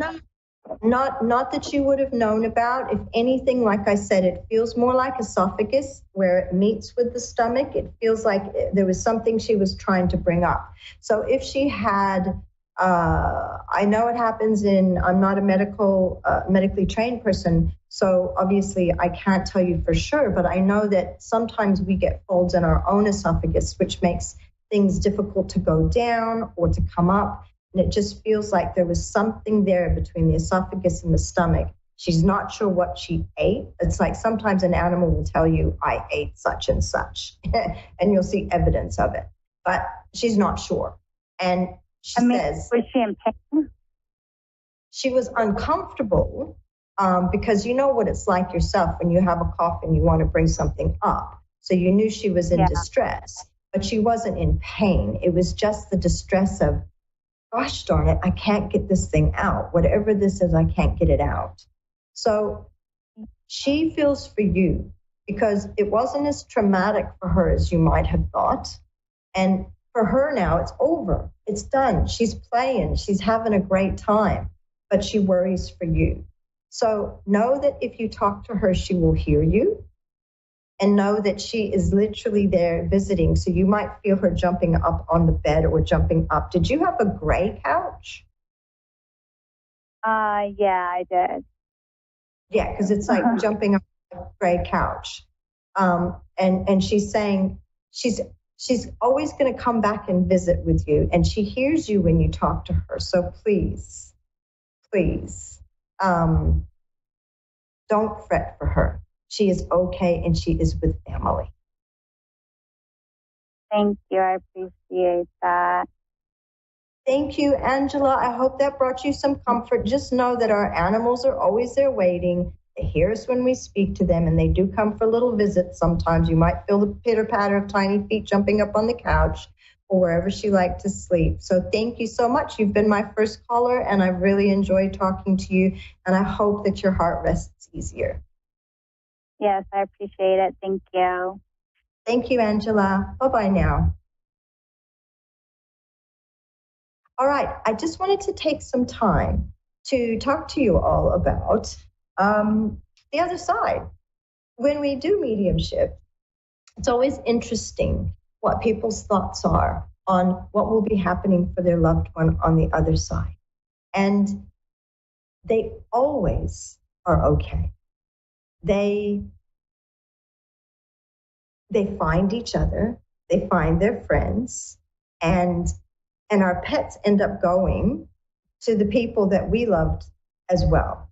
Now, it's quite interesting because sometimes maybe her grandfather wasn't a pet person on this side, but when they go to the other side, they're always more loving and more caring. And I know I ran into somebody last week who I did a reading for, and they had their animals in spirit with a family member who hadn't really been a pet person.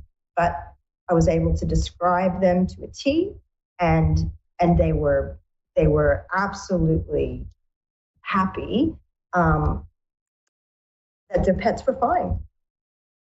I'm just giving our producer a little message. Today, and I wanted to talk to you about a few other things. So I thought we'd take the opportunity today to get to know one another. And as I mentioned, I'm over here in Australia. I've been here since about 2008. I still get home frequently back to the US.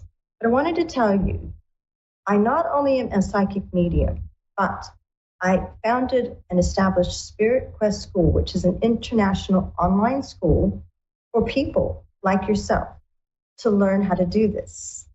I always say that if you are interested in this type of thing, if you're tuned in, if you're listening, and this is the type of thing that fascinates you, you might watch the television shows and watch the celebrities who do this. You might read about it, spend time on YouTube, TikTok, etc. If this fascinates you, it is a calling. It's a calling for you. Anyone can learn it. Anyone who's interested, that is. It's like learning a musical instrument.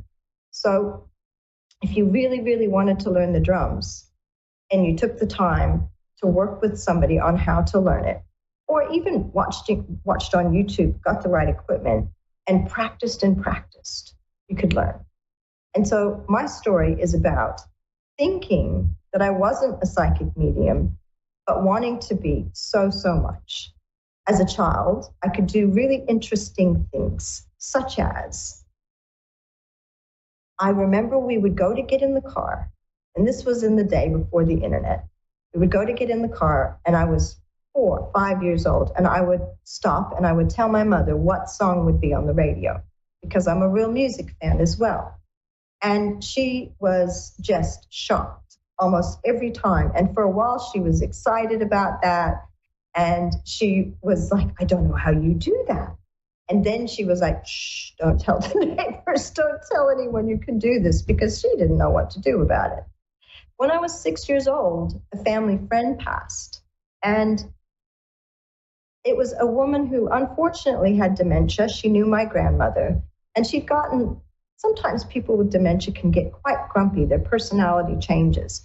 And her personality had changed quite a bit. And it was frightening for me. And when she passed, she came to visit me.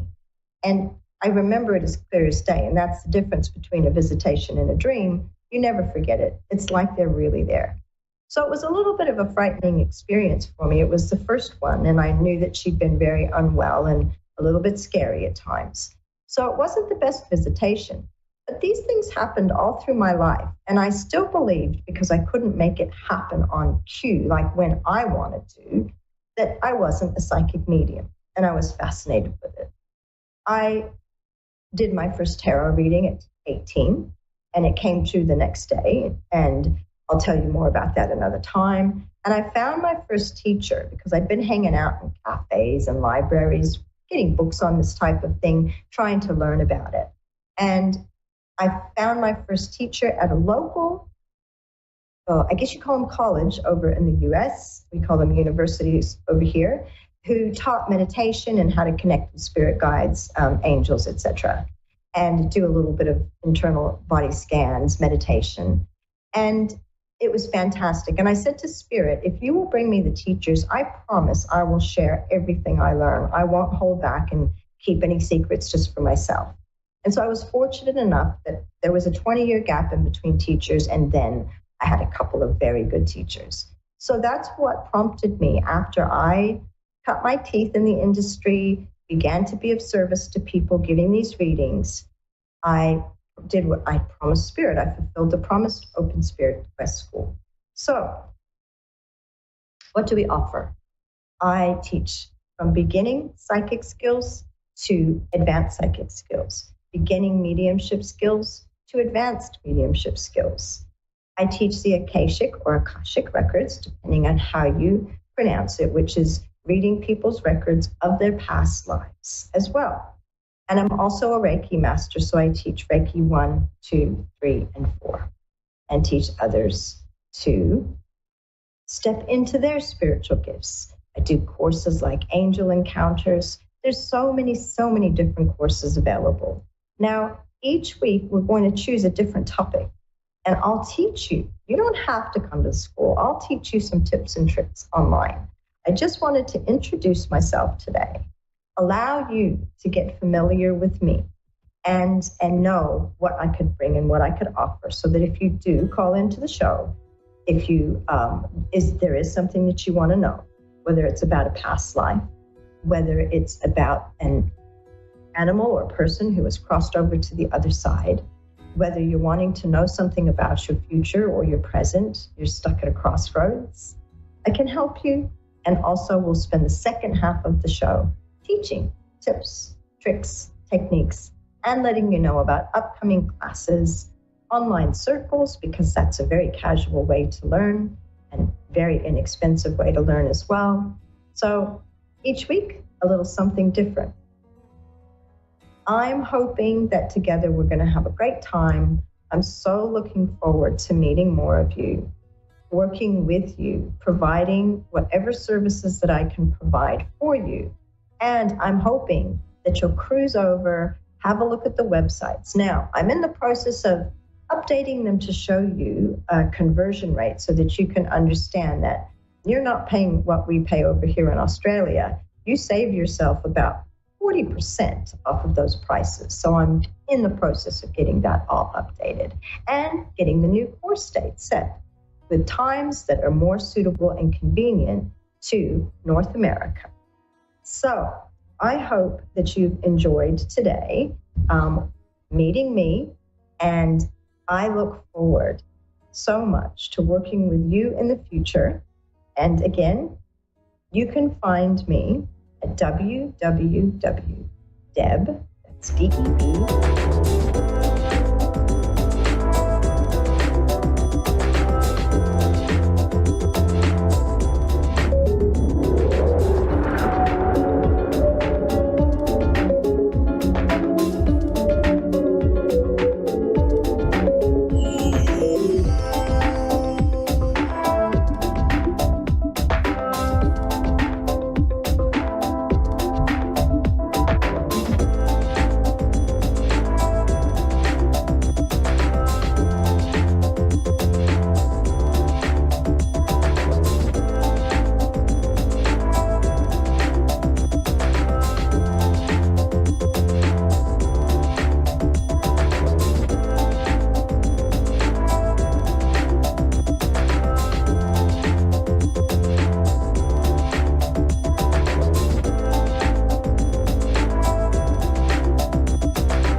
to A1R Psychic Radio, Earth's #1 psychic radio network, and watching Moonstruck TV and Lightning Television.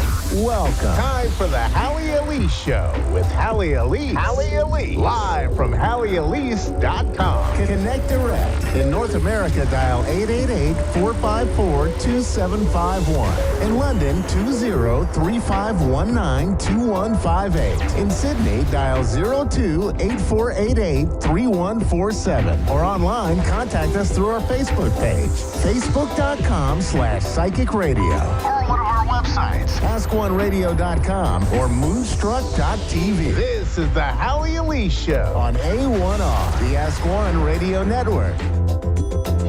Welcome, everyone, to the Hallie Elise Show. You often find me giggling when we begin the show because I have the best producers in the world, and the one who works with me on Thursday nights always says something funny right before I go on air. I really think that's intentional. I do. As always, I am delighted and excited to be here. I'd like to start off with talking about where we sit politically. Now, I'm not going to get into any debate. I'm not going to get into, oh my gosh, this one won or that one won, and what do we do? Or this one won and I'm excited. And no. I just want to share that I have seen so many people that are excited and so many people that are heartbroken. And I want to remind that we are the masters of our destiny. Now, yes, people will say to me that, you know what, you live in la la world, because if we have a person in office that we like, then everything goes well. If we have a person in office we don't like, then it doesn't go well. And you have no control over that. But I disagree. We always have control over us. We have control over how we respond to anything and everything. I have a neighbor who was crying. I have a friend who is jumping for joy. You can see opposite ends of the spectrum, right?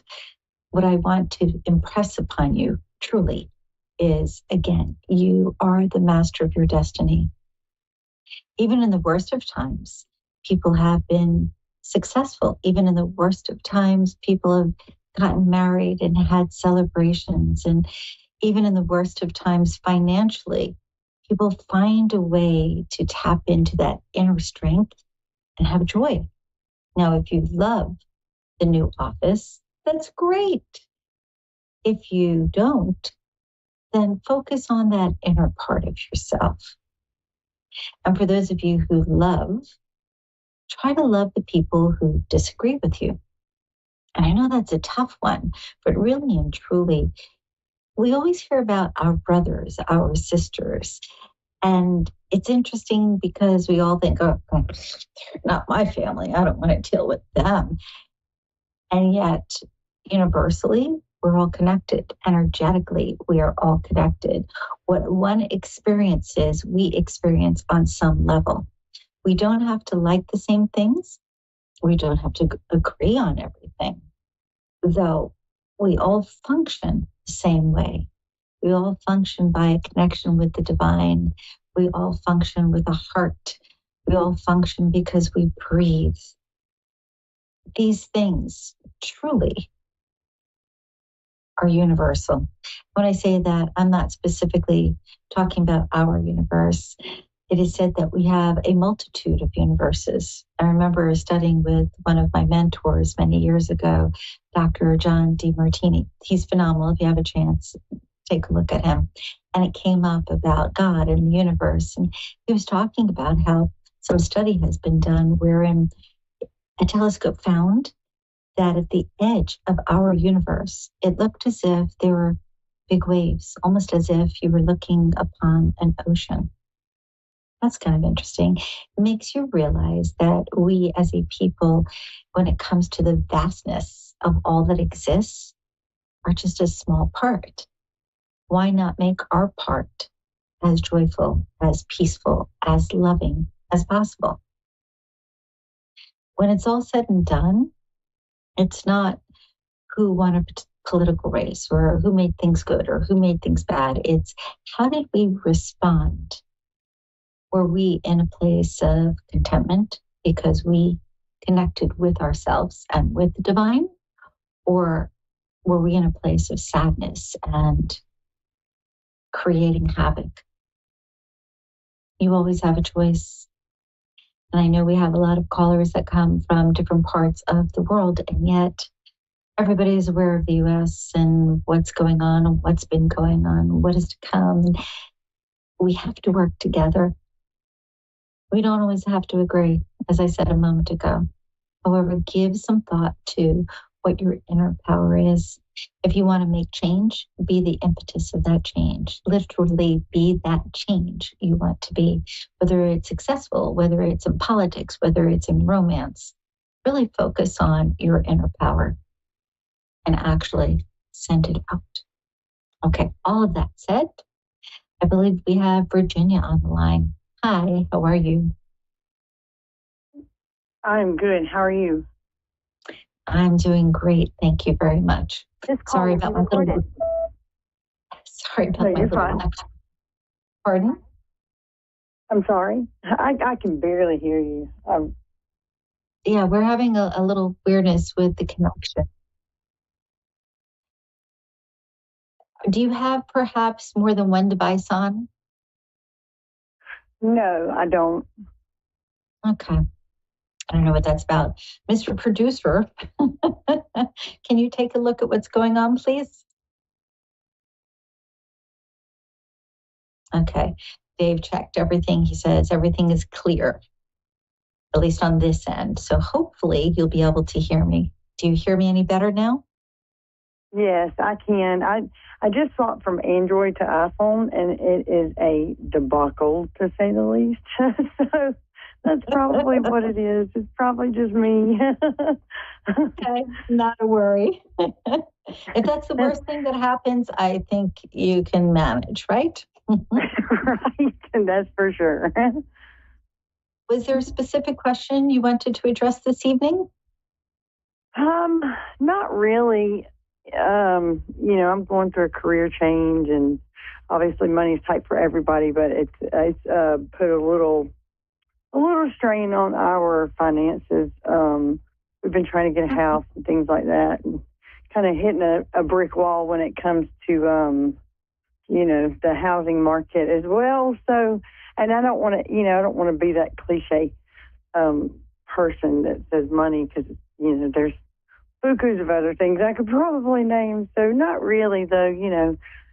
We're good and set, for the moment. But just anything that comes up and comes out would be great. One of the biggest things that comes up for me with you is confidence, not really tapping into your confidence. I feel like you're a great cheerleader for the people that you love. You're not always your best cheerleader for yourself. That's something to consider. I'm actually going to suggest something funny. Think about doing some mirror work. Are you familiar with the term mirror work? No, I'm not. What is that? It's like having to do with your brain, or? Well, no, you look in a mirror and you make contact directly with your eyes. And for a moment, you just stand there and acknowledge yourself in the mirror. And then you say something really wonderful about yourself, whether it's, wow, your hair came out great today, or something more sincere, such as, hey, you've always come out on top. Sometimes it's just been a little tougher than others. But I feel like you need to connect deeper with that inner part of yourself right now, because to me, even though, as you said, money, it'll come, it'll go, you'll manage. I feel like there's this inner turmoil. There's this inner impatience, I think is the best way to describe what I'm sensing. Yeah, I can see that. Yeah, that resonates, that's for sure. All right. So stand in front of the mirror. Try to do this once a day. It doesn't matter the time of the day, and doesn't even matter if you laugh when you do it. It's the idea of taking a moment just to connect with yourself. There's something about our eyes that lets us recognize our genuineness, lets us recognize our connectedness to a higher power. Just take a moment and stand there and kind of see that you know what? I'm an important person.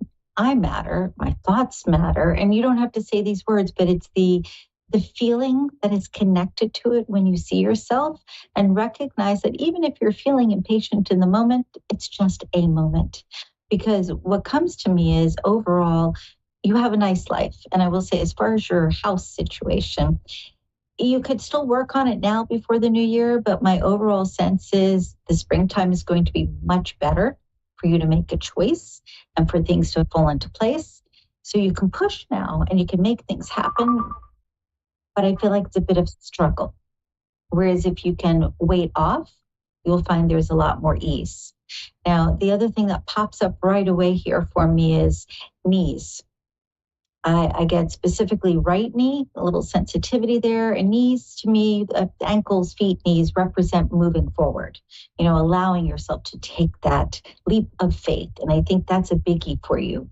With some things, you're like, okay, sure, we can go do. For instance, if the kids were going to a ball game, you have no problem with turning everything upside down and going, because it would be for them to make them happy. But when it comes back to you, that self-confidence. When it comes to yourself, I'm not always seeing you stepping forward. Now, as far as the work situation, this past September, should have been a huge moment for you. It should have been where you could have written your own ticket. And yet I feel like there was a holdback. There was this feeling of, and again, I'm going to that word confidence. I'm sorry, I'm not trying to be redundant. It just keeps coming up for me. But there's that sense that you could have taken more charge this past fall, but there's something within that said, no, let's just see how things go. Keep in mind that life runs in circles. It runs in cycles, right? That said, another cycle, another greater opportunity will come. And I actually feel like it's mid-January. So it could be mid to third week, but mid-January feels like a great time for you when it comes to business, when it comes to work, when it comes to generating income. But here too, there's that little feeling you have to be patient. That's not one of your biggest virtues, by the way. No, it's not. It is not, that's for sure. That's a tough one for you. Perhaps when you look in the mirror, you start saying to yourself, I can be patient. Or I'm willing to be patient, because I feel like I think that would be more accurate. I'm willing. Yes, I'm willing. Not that you've got it mastered, but you can have it mastered. You're willing. And just doing that, just even for a moment, whether it's out loud or in your head, as long as you are looking in your eyes, you are sending a message to that highest part of yourself of what that desire is. And I will say this applies to other things in your world. So for instance, you have this wonderful, warm family, and yet there's this feeling of not always being seen, which is kind of a contradiction, because you're an outgoing person. It's not like you walk into the room quietly and crawl up into a ball. You let people know you're there. If you see somebody, you're like, hi, how you doing? And yet there's something going on here where there's a disconnect. I will simply say, truly, be okay with opening your mouth. What happened? Uh-oh. Hello? Yes, can you hear me? Hi, are you still there?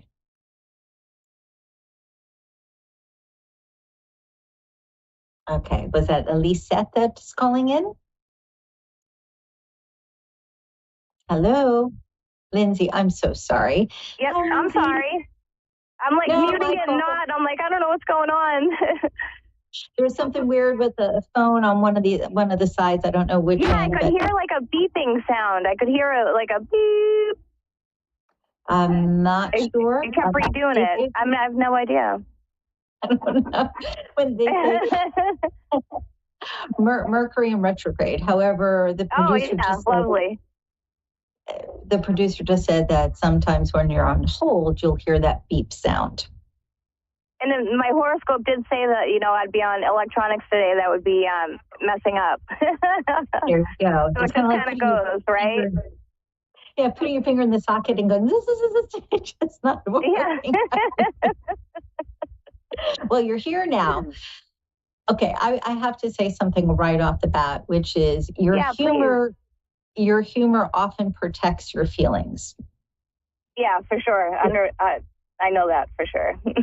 Okay. Try to do yourself a favor, which is, even though it's protecting you on the outside, on the inside,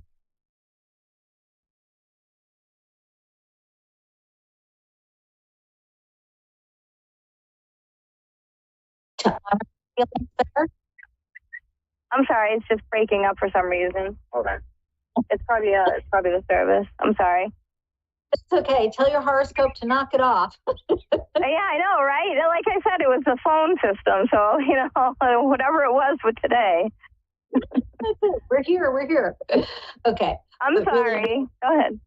So, like you said, about how I feel on the inside, rather how I humor it out. Right. So the humor is kind of a protective mechanism, and I know you're aware of that. But very much so. I just want to point out to you that as important as it is at times, you have to take a moment to reflect afterwards, because you have this habit of your feelings getting hurt and you try to avoid it. It's that whole, like, I'm going to be positive and I'm going to move forward and I'm not going to pay attention to that. Please understand that if you are feeling something, it's genuine. You don't make things up. You deeply feel.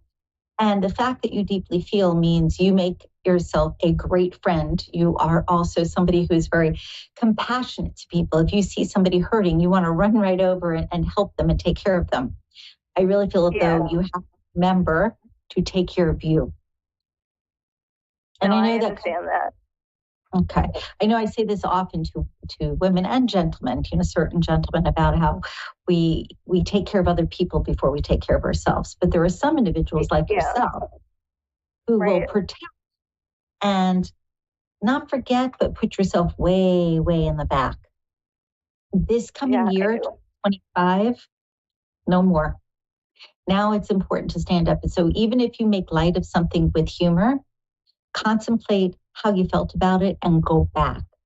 Try to get into the habit of going back and addressing the issue. Yeah. So for instance, if somebody said something that was nasty and it really hurt your feelings and you kind of play it off like, oh yeah, I guess I can be that way sometimes, ha ha ha, just to get out of it, give some thought to it and then go back to the person later and say, really, I was thinking about what you said and you hurt my feelings. And I'd like you to know that I don't appreciate it, or I'd like you not to do that again.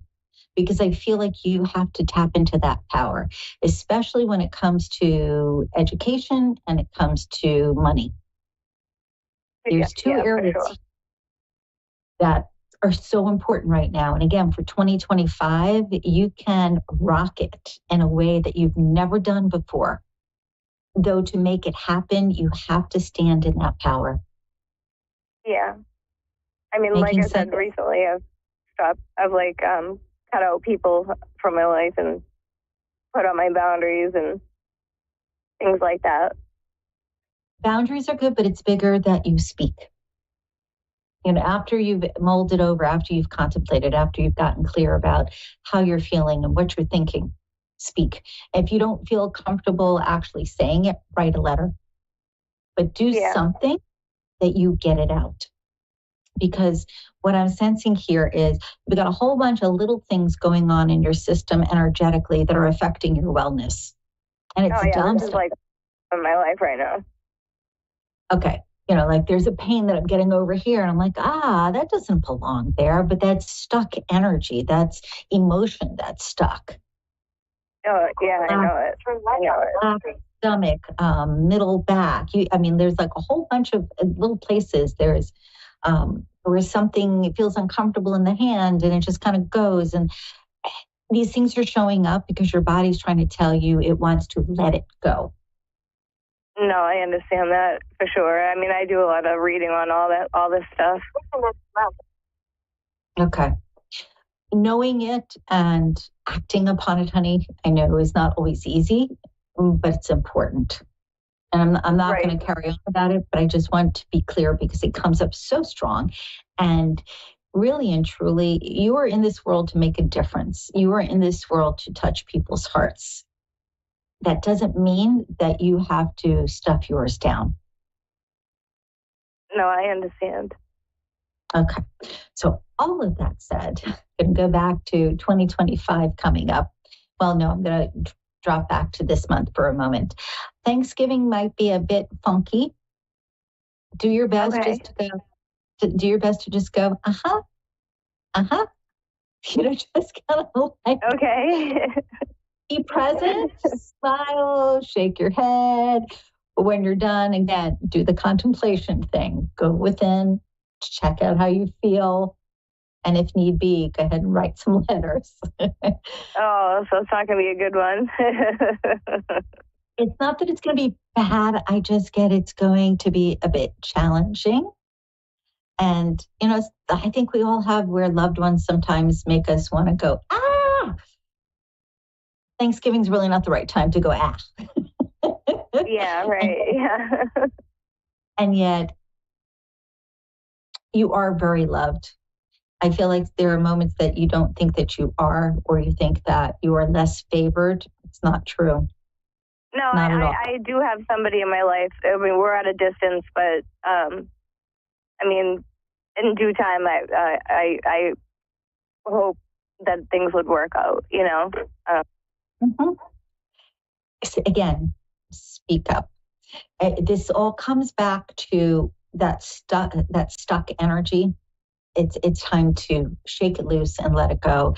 And if you have somebody local who does energy work, it might behoove you to make an appointment. And if you're not comfortable doing that, go online and look up healing frequencies. You can look on YouTube, for instance. Yeah. And just listen. Play it in the background so that you can start moving things the way that they're supposed to move. I feel like you're really good with plants. There's something about your touch with plants, with nature specifically. And it's funny because plants come up more than animals. And I got 2 cats, but I just lost the one I was really close to back in March.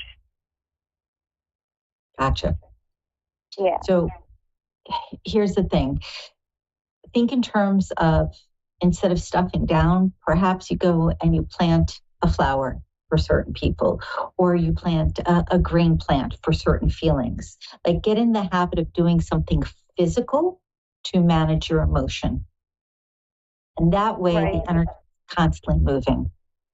Now, as far as the person out of town, again, you are very loved. There's like no doubt about this. But they have to get through their own stuff first, which I know that you know. Next year is going to be better. Thank God. Thank you. You're welcome. And keep in mind here, it's my pleasure. If you want to speed up results and you're comfortable doing so, get yourself one of those tall candles, you know, the ones that are in glass and they look like cylinders and they have colors. Get a pink one.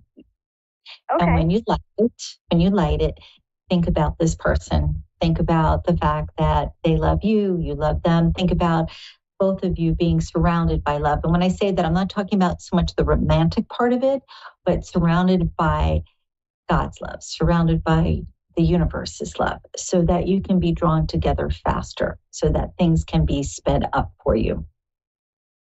That'd be great. Thank you.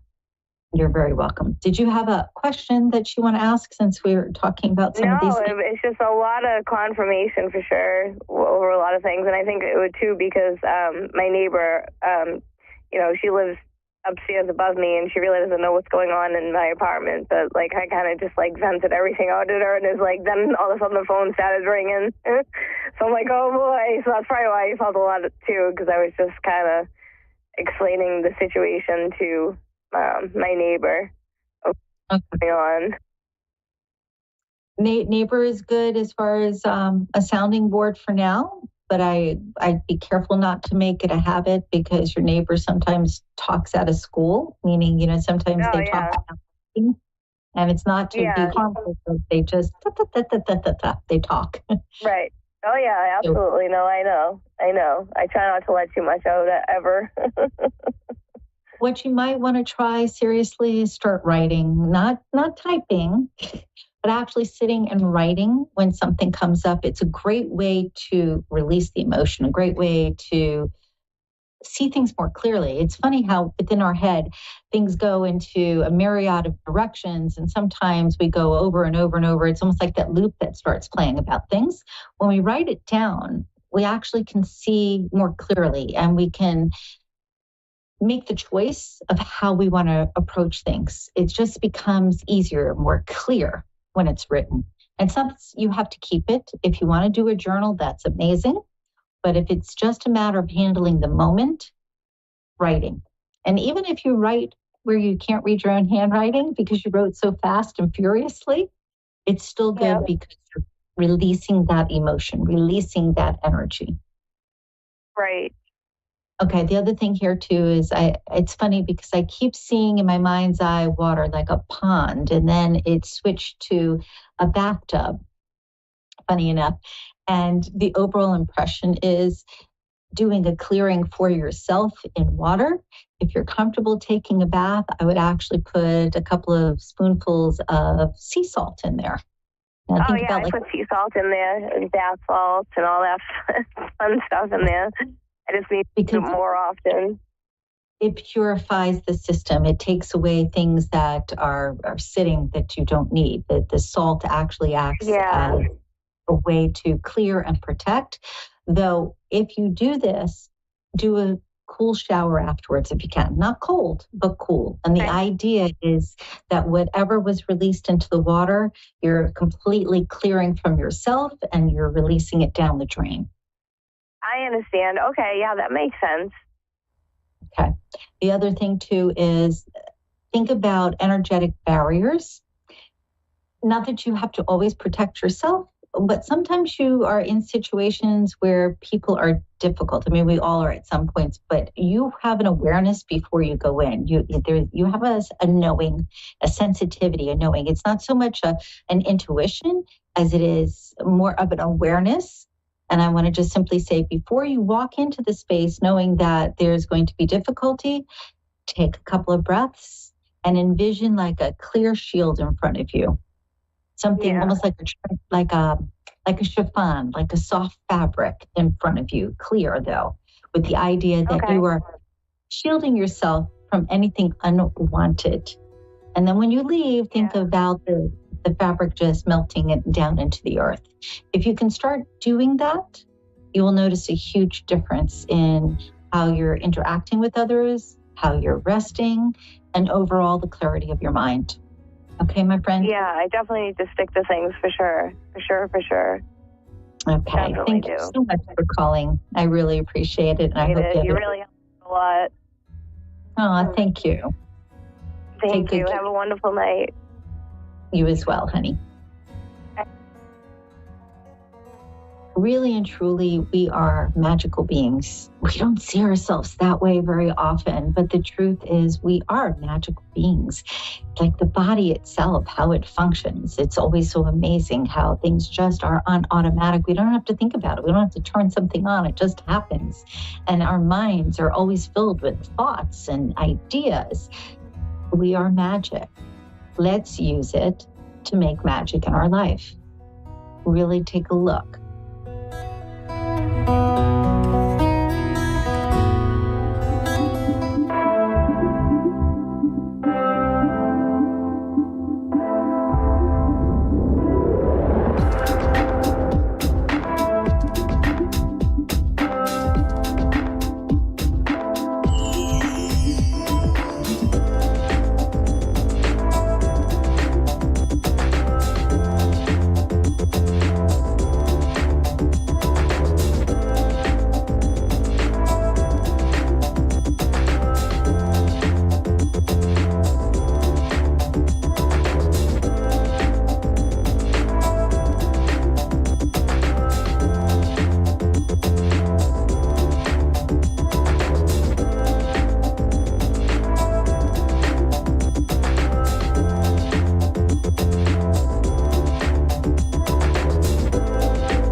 A1R Psychic Radio, Earth's #1 psychic radio network, and watching Moonstruck TV, Enlightening Television.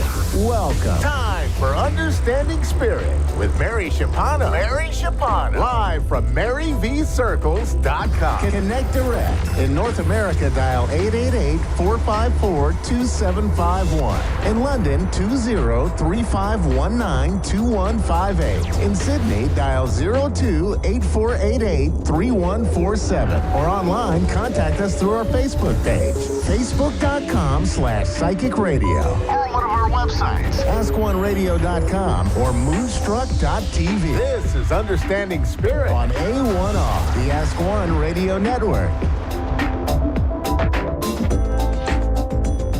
Hello, everybody, and welcome to another week of Understanding Spirit. I'm your host, Mary. I hope you're all doing really well. I'm getting a lot of messages from Spirit, and I'm being pushed by my guide to just start straight away, okay? So, as usual, I'm going to go into the 3-card pull for the collective.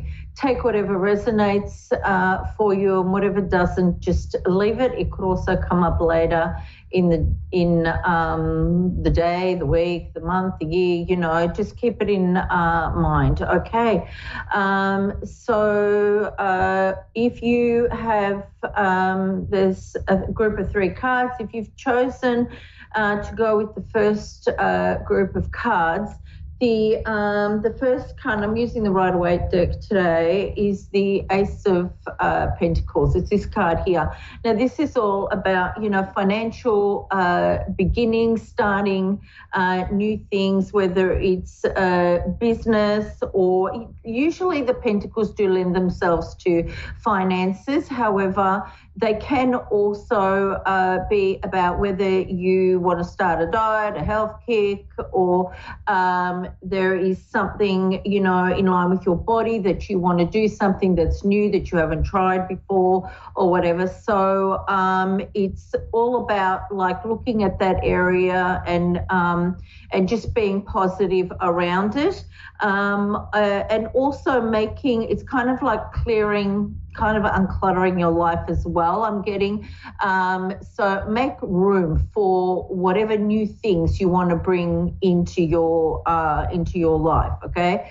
And it's, I'm also getting like, you know, you're close to succeeding, or it won't take long to succeed. You may be tired, it might be exhausting, but just keep persisting, whatever it is you have to do. There is success around this if you are, you know, creative and you're persistent with it. Also for the collective, just watch out for anyone that might try to sabotage. So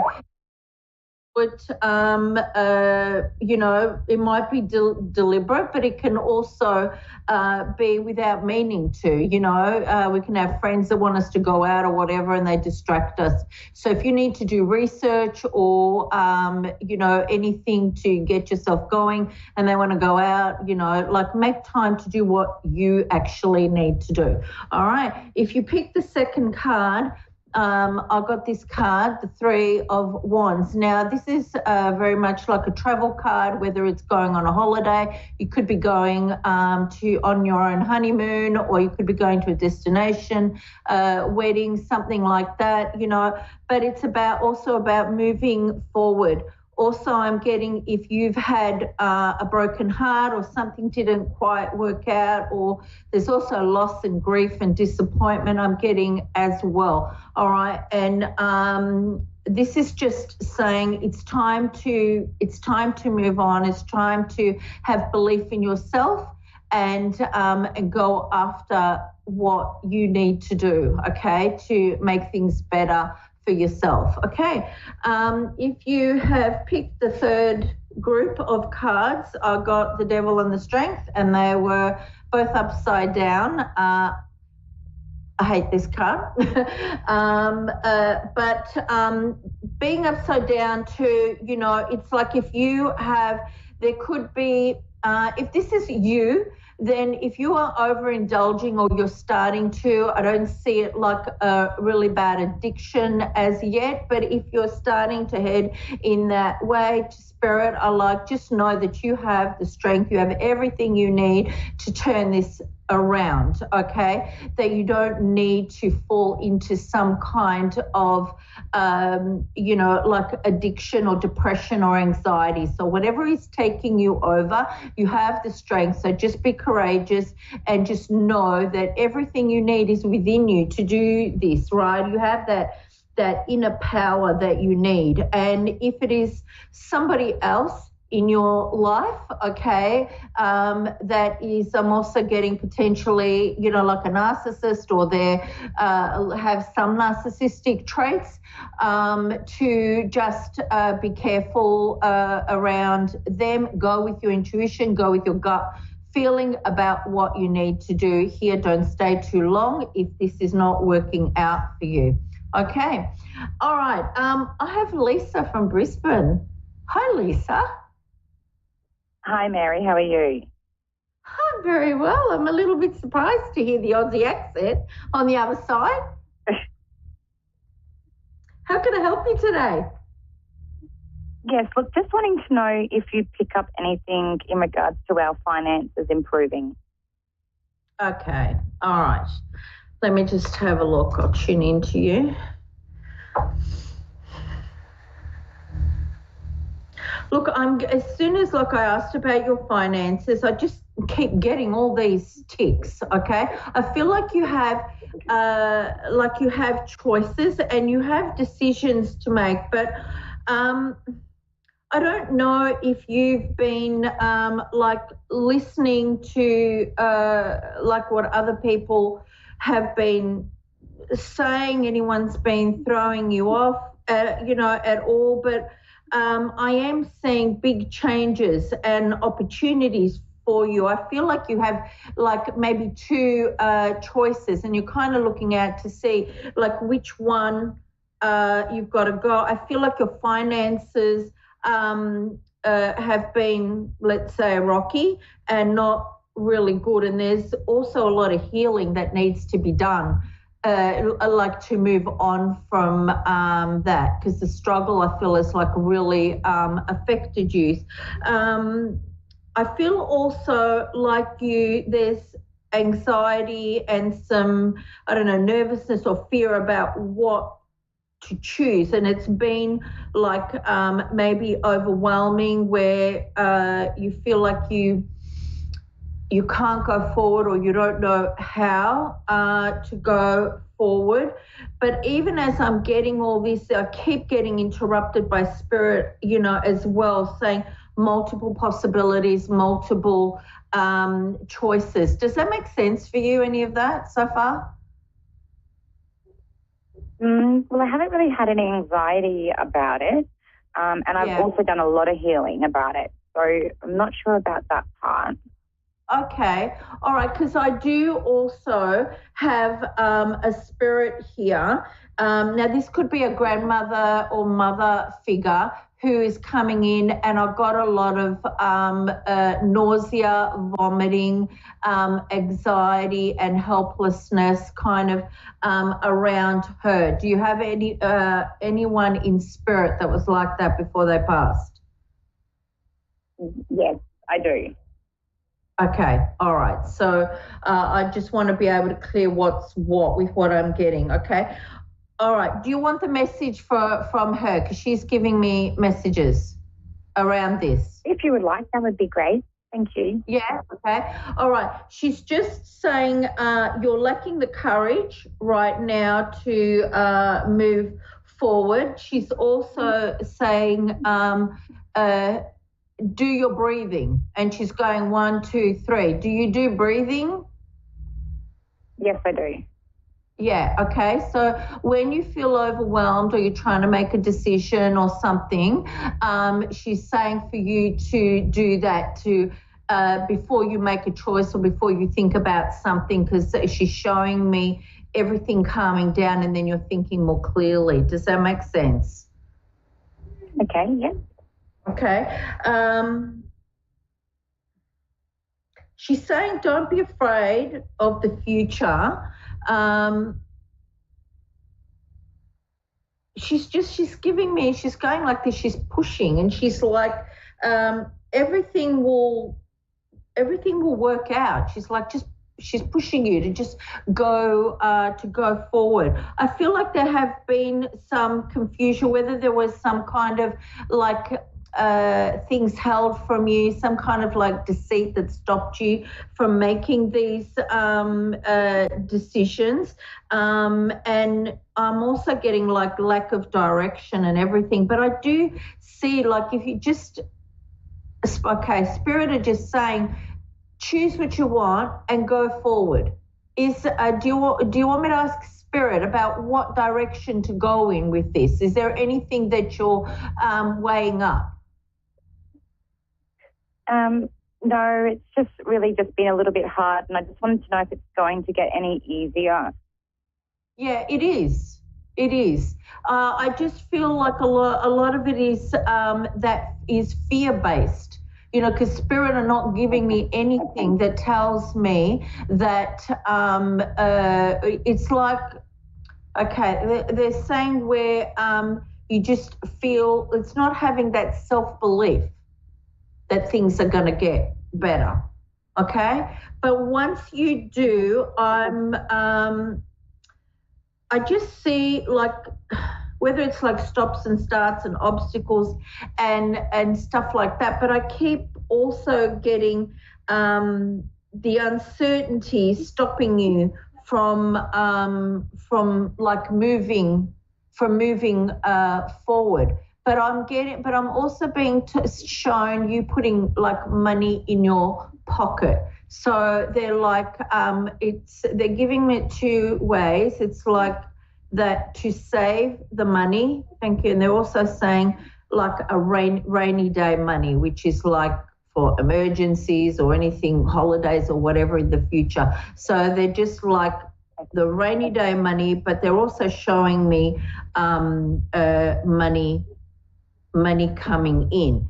And they're just like, keep going. Are you thinking of doing like some kind of what I might call a side hustle or something on the side? Because they're making a reference to doing something like that. And also they're showing me some study as well. Are you thinking of learning how to do something or do something on the side, whether it's weekend or something? Yes? I'm doing something. I've started a new hobby. Okay, all right, because they're pushing with that. Can that improve your finances? It's healing. So I deal with healing and energy and stuff like that. Yeah. So. Yeah. Okay. Okay, there is another course. They're saying to me, take your time, but there is another course that will benefit what you already know. It's kind of like a step up, and it will give you a different way of looking at the healing. Do you do cards when you do healing, Lisa? Yes. Okay, all right. So keep working with the cards as well, okay? And I'm being shown, I don't know if you're doing this, but I'm being shown chakra cards, chakra readings, all right? And I can see I do chakra cards. Yeah, I'm seeing you focusing on particular chakras and pulling the energy out. I'm also getting medical mediumship. So advance on that, study and learn about that. You have the ability to do that as well, all right? Tune in to the organs. All right, start looking at that. Does that make sense for you? Yeah, absolutely does. Yes. Okay, all right, keep going along that. You are on the right path, keep pushing.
Psychic Radio, Earth's #1 psychic radio network, and watching Moonstruck TV, Enlightening Television.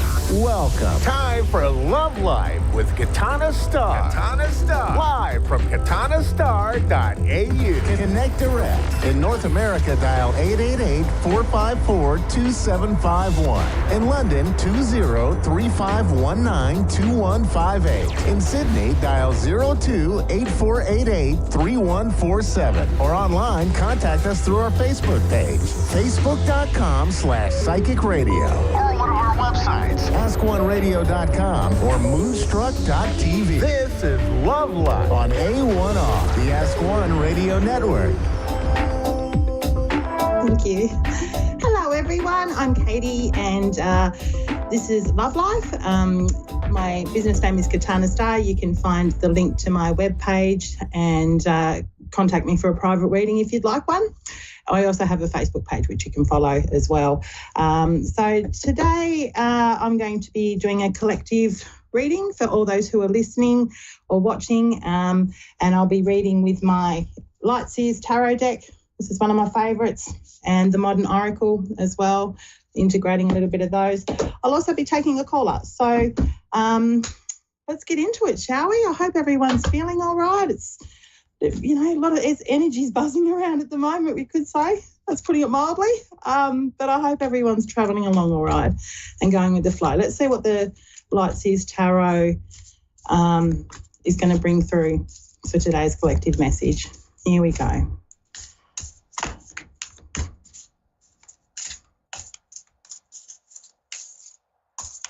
This one, you know what? This one jumped out. This is meant to be. This is the Chariot. The Chariot's a great one. Look, it's pretty exciting, really. You know, this is all about progress and moving forward, all right? It's about going on a journey, pushing on with sheer determination, even though the road ahead could be bumpy or unpredictable. You never know what's going to be thrown in your path, but there's determination there to push on, okay? So, you know, this is about pursuing things. It's about endurance. If you're going through some things at the moment that you might be feeling, oh, how can I go on? This is the card to say you will go on. You'll find the passion to keep going. You'll find the passion to keep pushing forward. And, you know, really, it's also about following your goals and, you know, knowing that destination's inside. It doesn't matter how the road might look. Keeping that outcome in focus, that there is an ending. And, you know, it's a good one. It can also mean travel, you know, on a more mediocre level. This is the travel card, meaning that you might have some travel plans to go somewhere. Now, I've got a caller. I've got Joe on the phone. How are you, Joe? I'm doing fantastic. Thank you for asking. That's wonderful. That's wonderful. Thanks for calling.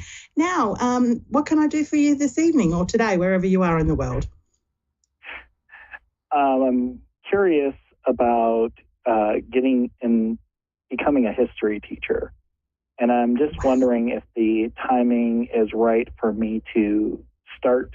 I have two options of starting in January or waiting till the next calendar year and keeping my current job. And I'm really 50-50 down the middle on it. So you're just wanting that little sign from the divine, I suppose, to know what to do here. But I'll ask the cards and see what they've got to say, okay, with some guidance there for you, Joe.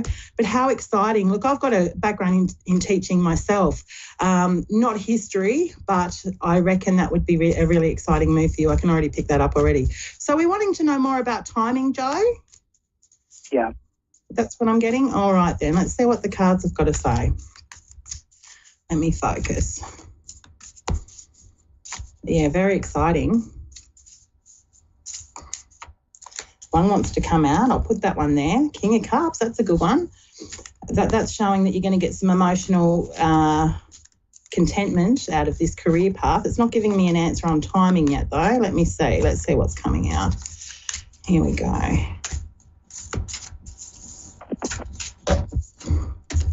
All right, Page of Swords, that's a good one. Got the Devil here, that's interesting. Ace of Swords, Queen of Wands. All right, so here we go.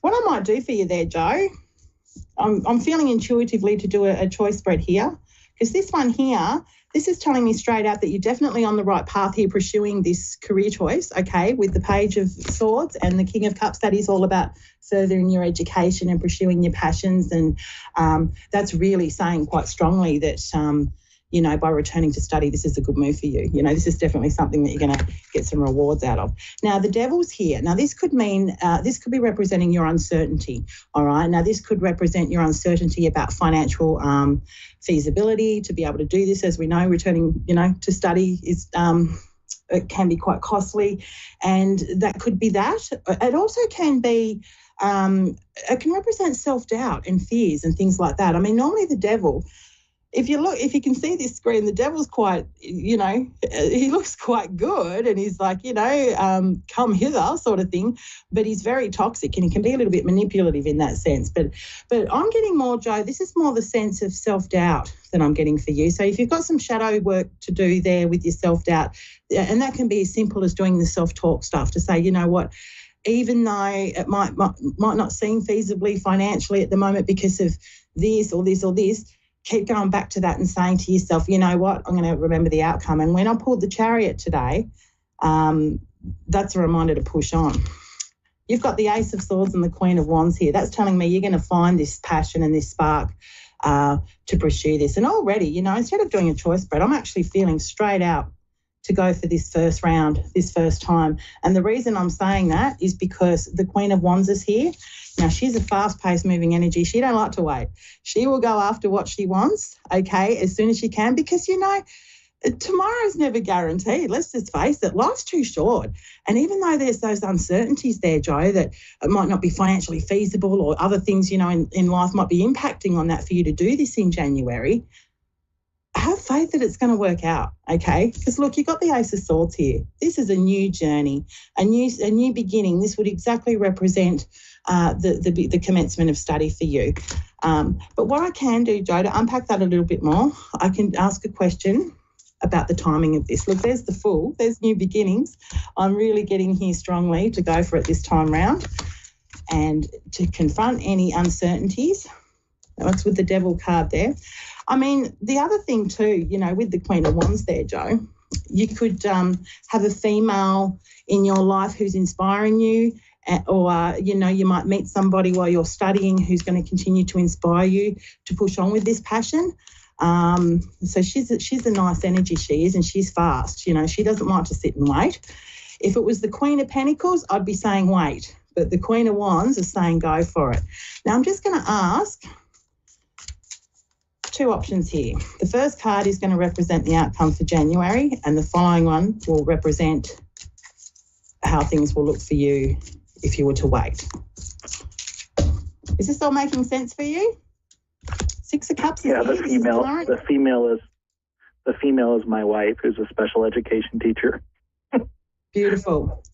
Now, look here, I'm telling you straight out, okay, the Six of Cups, this is beautiful. This is if currently, right, if you were to do this soon, like in January, this is something that might be significant to you from your past, okay? It's also a card that represents childhood memories or family, okay? So this could be a move that's going to, you know, really bring happiness to your family in the long run. Or it's also about working with children, okay? So being, you know, obviously a history teacher, that could be that. But this is more nostalgic. I'm getting this as something possibly that you've been wanting to do for a long time. And the Six of Cups always represents either fond memories from the past, and it's an encouragement to pursue that, you know, pursue those fond memories. And if it's to do with children and or even home life, family sort of stuff, it's a really positive one. So that's a yes from me, again, backing up the January one. But look what I've got here. Look what's going to happen if you wait. I've got the Five of Swords, okay? Now, this isn't the nicest energy. This one here, this represents conflict. This represents, I mean, you've only got to look at the picture. I don't know if you can see the screen there, Joe, but you can see he's just standing there. He's got this crow in his ear, rah, rah, rah. He's rubbing his head thinking, what the hell have I done, you know? And in the background, there's the arms thrown in the air, and that's representing the conflict he's been through. You know, I'm getting this as more of an internal conflict. I sort of have a feeling that if you wait, something might come up that you might be feeling some regret of why you waited, or something will be thrown in your path there to say, well, yeah, should have done this sooner, I don't know, but I'm definitely getting go for it now. The other thing too is, don't listen to other people. I get the sense that somebody might be in your ear planting these seeds of doubt, Joe, which is probably why the devil's there as well, actually. And that could be representing any uncertainties or hesitancies or insecurities that you might be feeling about this, and why you would wait, okay? I'm going to ask the Modern Oracle for some advice as well. Feel free to interrupt me at any time if you like. I'm just sort of speaking what's coming through the cards at the moment. But, yeah, I'm definitely getting sooner than later, that's for sure. Let's see what the Oracle's got general guidance for this situation.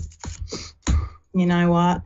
This is a beautiful reminder that your angels and your guides are with you, okay? This is going to feel right intuitively for you, I think. And the other thing is, Joe, too, when this card comes out, you can ask your guides for a sign or your angels for a sign, okay? That can come in the form, you might see a feather, you might see a penny, you might hear a song on the radio or something like that, or see some, numbers or something that might be significant to you that's going to make you feel, my goodness, this is it. This is a sign I'm on the right path here, okay? All you got to do is ask, because they will intervene. As soon as you ask for it, it's just about opening your eyes and seeing those sort of signs. And I'm feeling very much this is what your guides are wanting you to do. Just trust, ask them, show me a sign and look at this. It's all going to pay off. You got the money, wealth, prosperity card here. This is going to be a success, Joe. I really see that, and things may be difficult financially because that's what this can mean. But at the same time, look, I've got the female card here. Again, that's coming back to the support I feel from the same energy from the Queen of Wands you were saying about your partner.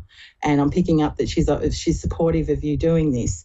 If she's into, special education and things like that, she would be seeing the feasibility of this happening. So I see her, she's looking upon this. She's gonna provide that encouragement to you. She's gonna say, look, it's gonna be all right. We'll get through. It might be tough to, financially while you're doing this, but it's gonna pay off in the long run.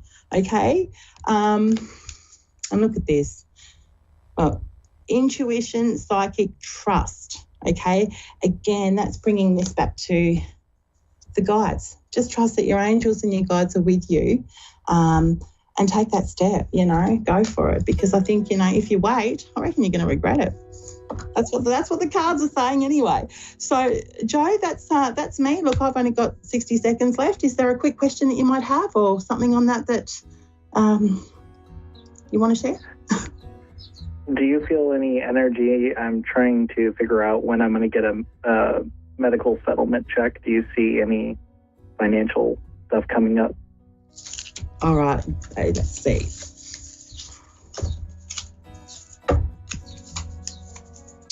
Got 30 seconds. Let's see whatever this card comes out. It'll be a yes or no.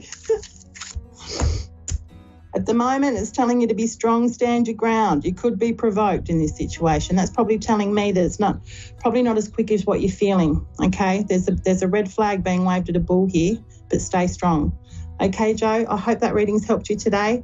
I'm going to finish up now. Thank you so much, everyone, for listening and watching, and have a beautiful weekend, and I'll be back same time next week. Thank you.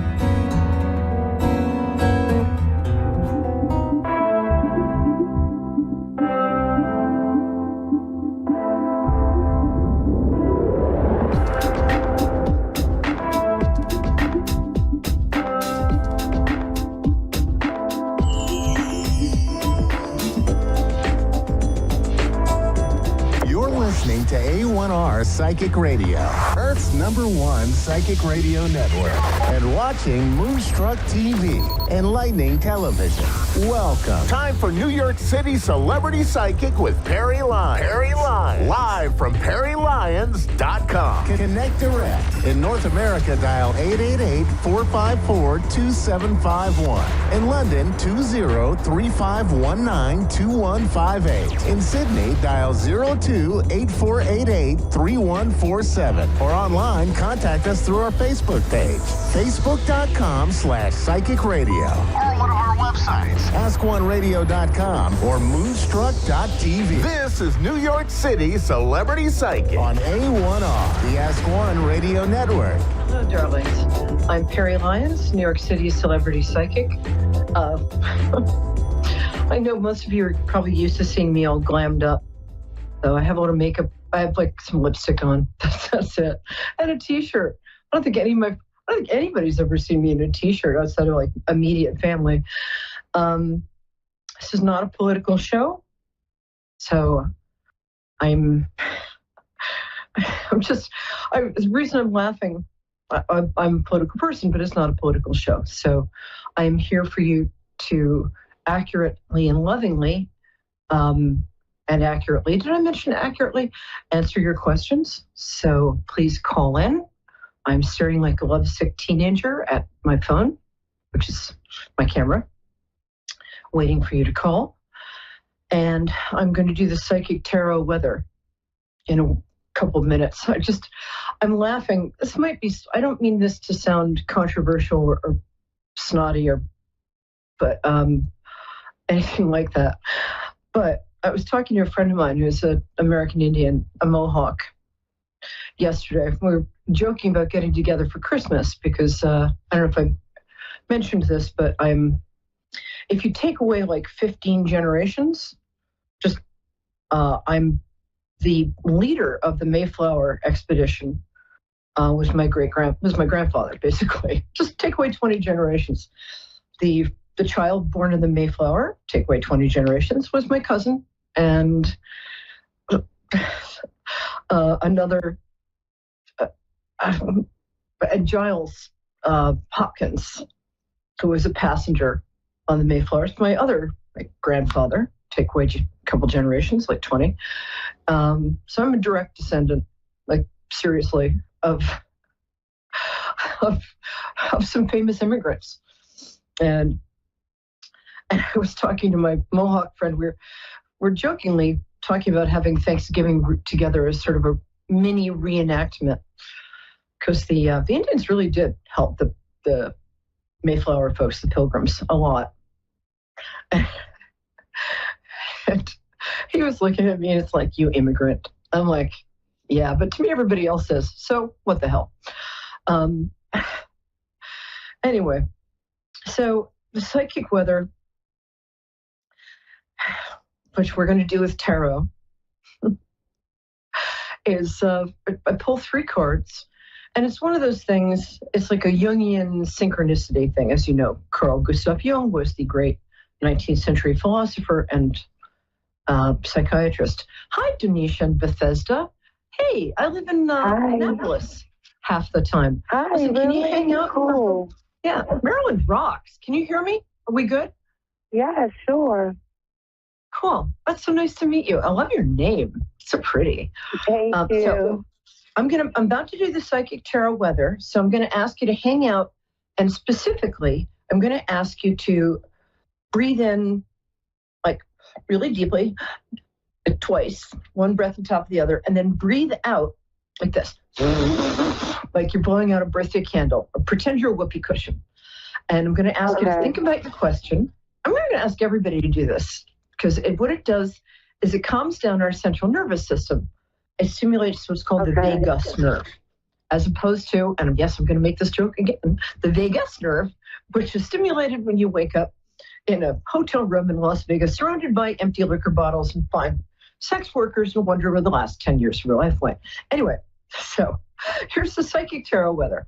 And what this is it's a Jungian synchronicity thing, which means that even if you didn't mean to watch or listen to me, Perry Lyons, New York City celebrity psychic, on Moonstruck TV and A1R radio right now, the fact that you're listening means you're part of it, baby. So this applies to you. The first card is for the beginning of the week. Second card is for the middle of the week. Third card is the end of the week, starting from today. Okay. Well, this is interesting. Also, I never pre-pick these, ever. I just pull my hand into the box of cards and pray. All right, well, this is an interesting card. I've never gotten this before. When I get this in a client reading, what it often means is that you're about to move. That's what it means. There are a lot of other meanings, It can also mean that a lot of people are feeling kind of spiritually homeless right now, depending on which half of the country politically you're on. You might feel spiritually kind of homeless. What happened to my country? If you're on the other half, you're probably not feeling that. But if you're in this half, what I'd like to say is chin up, don't despair. Despair is the worst thing you can do right now. Take a deep breath, concentrate on love. And for all of us, let's remember that not only were the words, love thy neighbor as thyself, the most beautiful words ever spoken, they were also the best advice, not only for yourself, but for the world. Okay. Second card. Interesting. Knight of Swords. Knight of Swords is very interesting in our personal lives. I think I'll keep this personal right now. It means that there's somebody kind of coming in to rescue you. He might be an air sign, Gemini, Aquarius, Libra. It might be a man or a woman.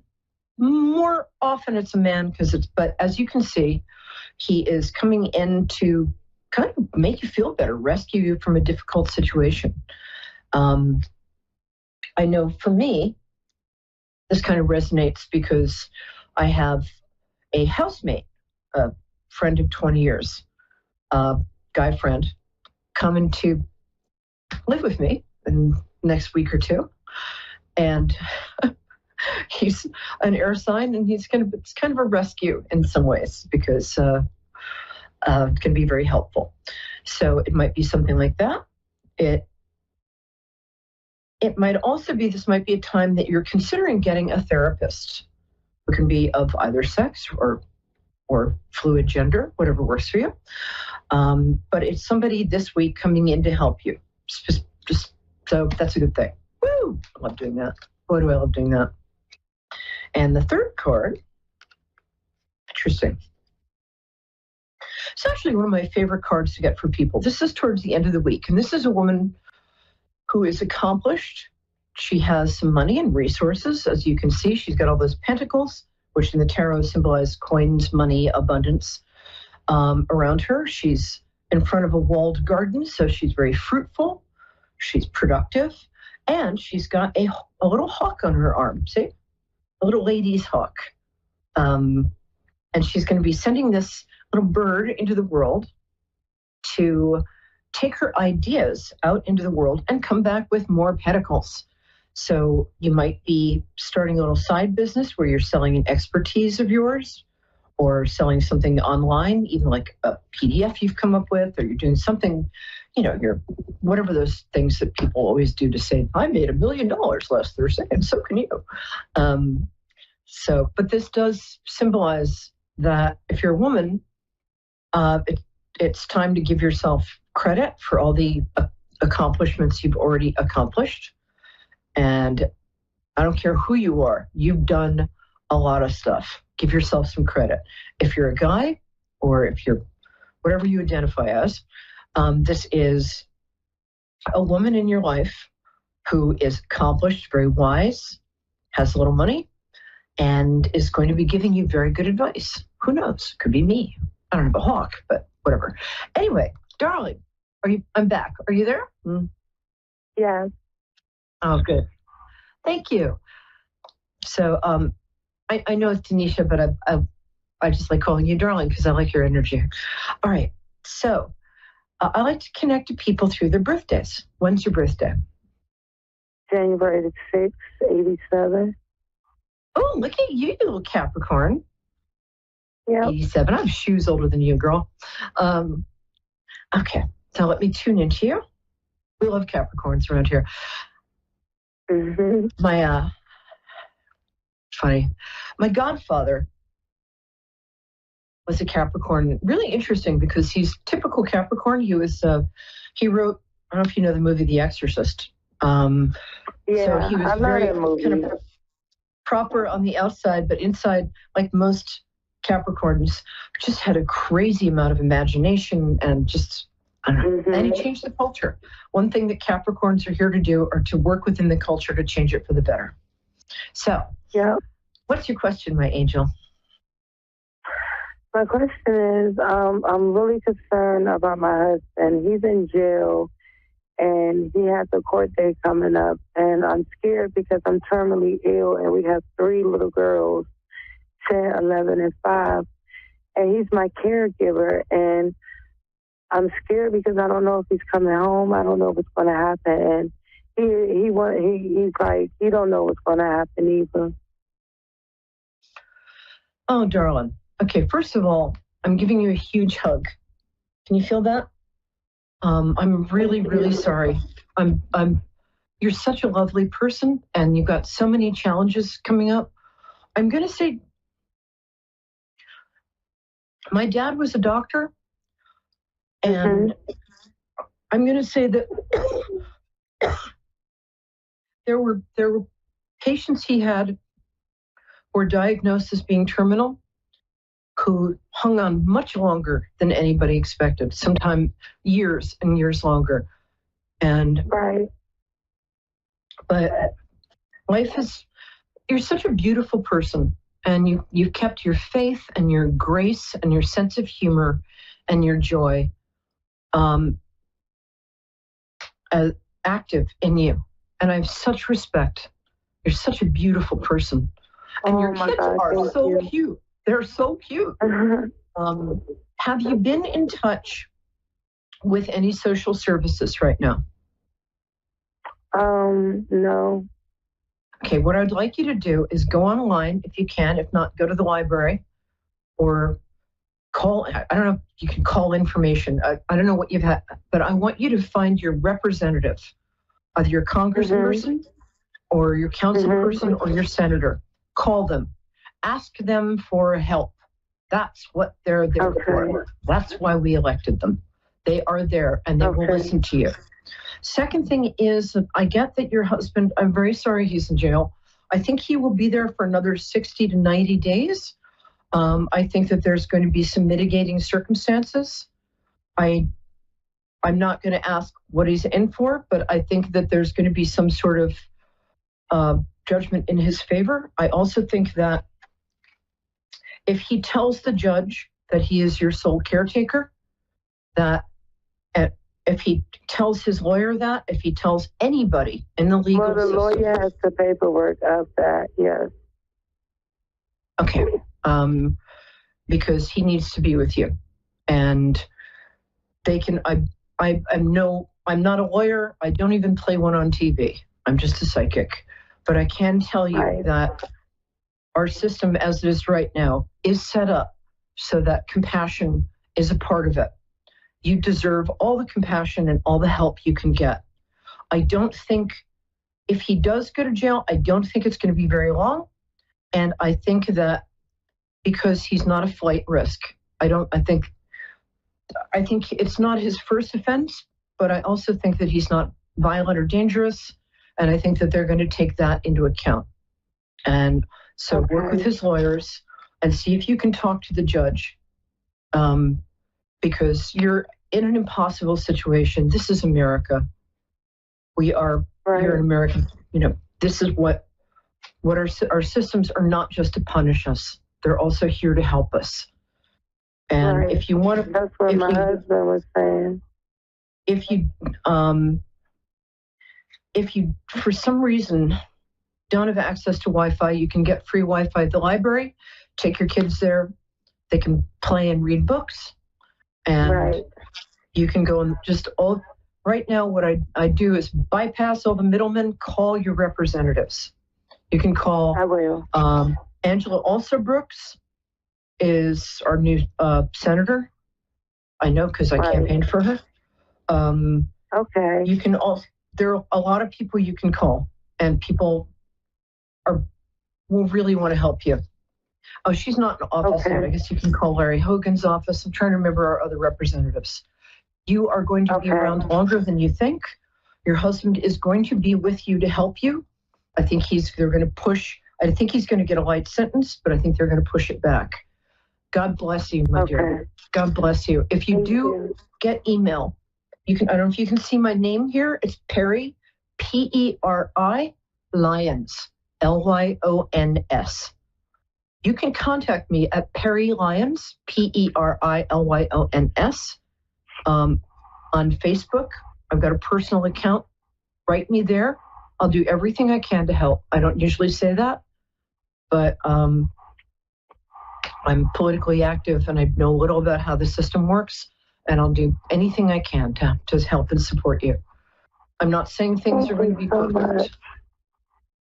Right. God bless you, my dear. So you said it's PERYLYONS? PERI, periwinkle. PERI, and then LYONS. Contact me on Facebook at Perry Lyons.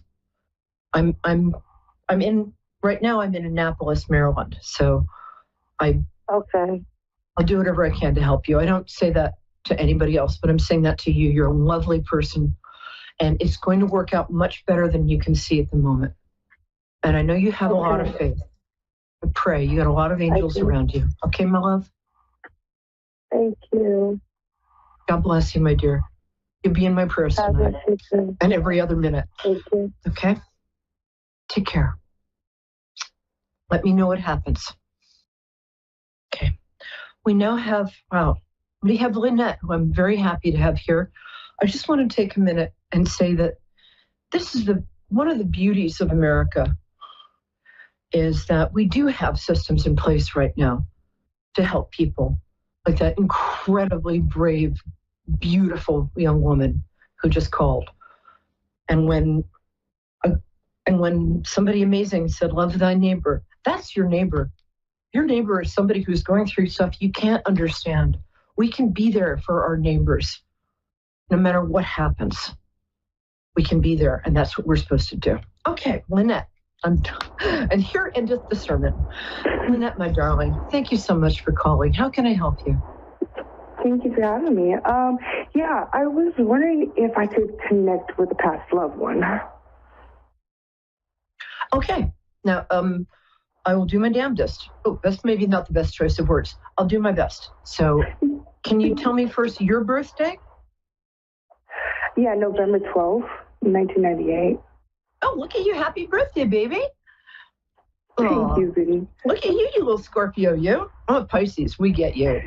Okay, and can you tell me the birthday and the first name of the person you want to contact? Yeah, it's going to be Chanel, and it's going to be June 22nd. Thank you. I love the name Chanel. What year? Can you tell me? How old was she? 1985. She was 35. Oh, I'm so sorry. Oh, hello. Thank you. Wow, she's really, hello. Did she call you did she have a special, was she like, hello, baby girl, or something like that? Did she have a nickname that she'd call you all the time? Like I call everybody darling? Yeah. She would call me Pumpkin. Pumpkin cheese. That's it, thank you. Pumpkin. Pumpkin, I love that. My mom used to call me Pumpkin. She's really interesting. She's very dignified, but she's got, wow, what a lovely person. How many kids did she have? I'm getting like 4. What? Just me. It's your mom? Yeah, my mom only had me. Oh, she only had me, and she had some stepchildren. Like 3 stepchildren. Okay, that's what I've got. Yeah. Oh my God, does she love you? Oh, sweetheart, I'm so sorry. Funny. Oh, I just love, she's got a great sense of humor. She loves you. I mean, she's like rushing right by me and trying to get to my camera so she can talk to you and see you. And I mean, I can't see you through the camera, but do you know what I mean? Boy, does she love you. And thank you for being there with her so much in her last days. You were with her when she passed. I was with her a month before she passed. Yeah. Yeah. Well, you were very much there for her. Yeah. She's so interesting to me because she's this interesting combination of like introvert and extrovert. Like she's reserved and dignified, but she also had flair. Does that make sense? Oh yeah, definitely. Is she those two things? Because that's an unusual combination. So I'm glad I've got the right person.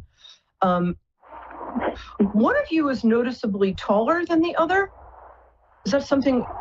Is she like 5'6" and you're like 5'2", or the other way around? I'm 5'6", and she's a little bit taller than me. She was 5'9". Oh, okay, that's okay. So a 3-inch difference, I'm going to say. She's very elegant too. Wow, beautiful. I'm not just saying that because she's your mom. She's beautiful. Wow. Did she have some American Indian heritage? She's got lovely cheekbones and kind of almost just beautiful. I just love her. Okay, she loves you more than anything in the world. Oh, the kids thing. Do you have one child? I do not. Well, you're going to. That have children is, well, my stepbrother recently just had a child this year. No, I don't think that's it. It might be because she's acknowledging a child in the family, but you're probably going to have a little girl within about 2 years. You don't have to. It's not something, that's not something you want, it's, totally up to you. But that's kind of what I was planning on with my boyfriend.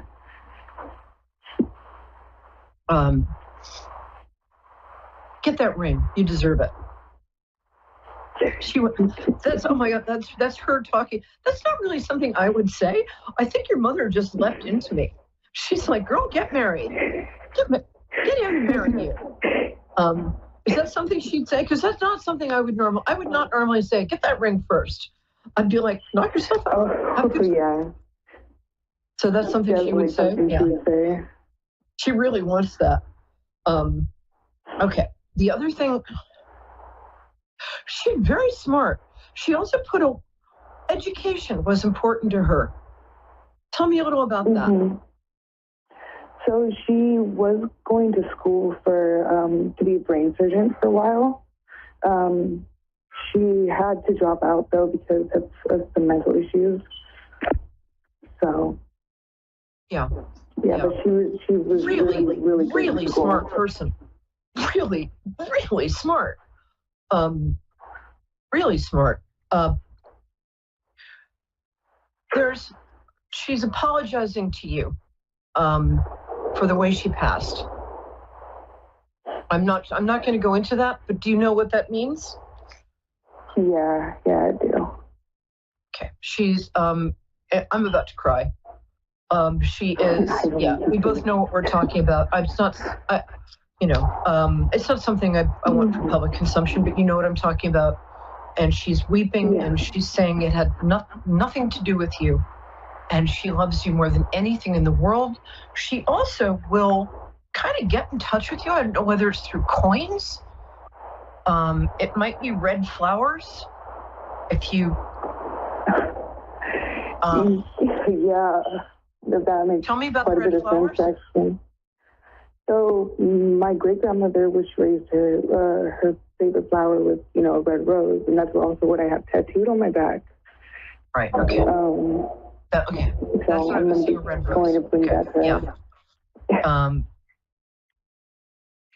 that's great.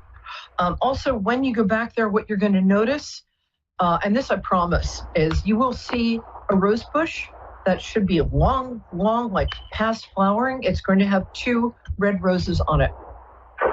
2. This is going to happen. I'm there. I have no doubt about that. That will be your mother's sign that she loves you, and she's always with you. She is like right at your shoulder, girl. She wants you to believe in yourself. You're very modest. I think modesty is a highly overrated virtue, but I love it in you because you're just so sweet. But she wants you to complete things that she didn't complete, not for her, but for you. If you can possibly, she's saying if you want to go back to school, maybe get a master's or a PhD, she's saying and I'm hearing this, she's saying you are incredibly smart. It's in a slightly different way than she is. You have a talent for education. You'd make a great teacher. You're a lifelong learner. She just wants you to believe in yourself. And she wants you to get that ring. She just said that again. Make sure you're married before you have the baby. But you're going to have a beautiful baby girl, and it's going to look just like her. And partially like you, of course. I mean, you kind of look like half her and half your dad. Is that correct? Yeah. Yeah. I mean, you're lovely. Definitely. Your mother had especially beautiful eyes, I'm getting. Mm-hmm. Were they dark? Yes. Long they lashes? were like Almost like almond shaped? They were dark brown. Yeah, exactly. Right. Beautiful. Beautiful. I'm definitely picking up a little American Indian in the ancestry there. Mm-hmm. And as a pilgrim, I know from Indians, but she also wants you to spend the Thanksgiving with, I think it's your stepbrother. There's a family member you might be a little estranged from who's going to offer you a Thanksgiving invitation. She would like you to be with at least one of your step siblings over Thanksgiving. Does that make sense to you, what she's saying? She wants the family to be closer. I know. She always wanted the family to be close, but she was so far away in Pennsylvania. Yeah. Well, honey, Pennsylvania's not that far from Maryland. Just over the border. 6-hour flight from where I'm at. Yeah. So she would like you. She really wants to make sure that you are spending time with loved ones and family over the holiday. There's also, I think if you look in her closet there's a gift for you that she didn't get to give you before she passed. And she'd like you to find it. It's a Christmas gift. It might not be wrapped, but it's something, it's new, it's beautiful. She was kind of a clothes horse, right? She dressed very well. Okay. Oh, yeah. Yeah. So it might be a beautiful scarf. I think she has either a beautiful scarf or it might be a pair of shoes. So I don't know if it's there somewhere. There is a gift for you somewhere in there. I've got 30 more seconds. So here's what she wants you to know. She's always with you. There is no such, love does not die. Personality doesn't die. And she asks your forgiveness. She did the best she knew how as a mother. She made a lot of mistakes, she says. But she says the one thing that was not a mistake in her life ever was you and was loving you. And she wants you to know that. You're the best thing she ever did. All right, my darling, I've got to run. The time's up. Huge love. Thank you for being here. All right, loves. See you next week. And thank you for calling, my angel. Bye-bye.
To A1R Psychic Radio.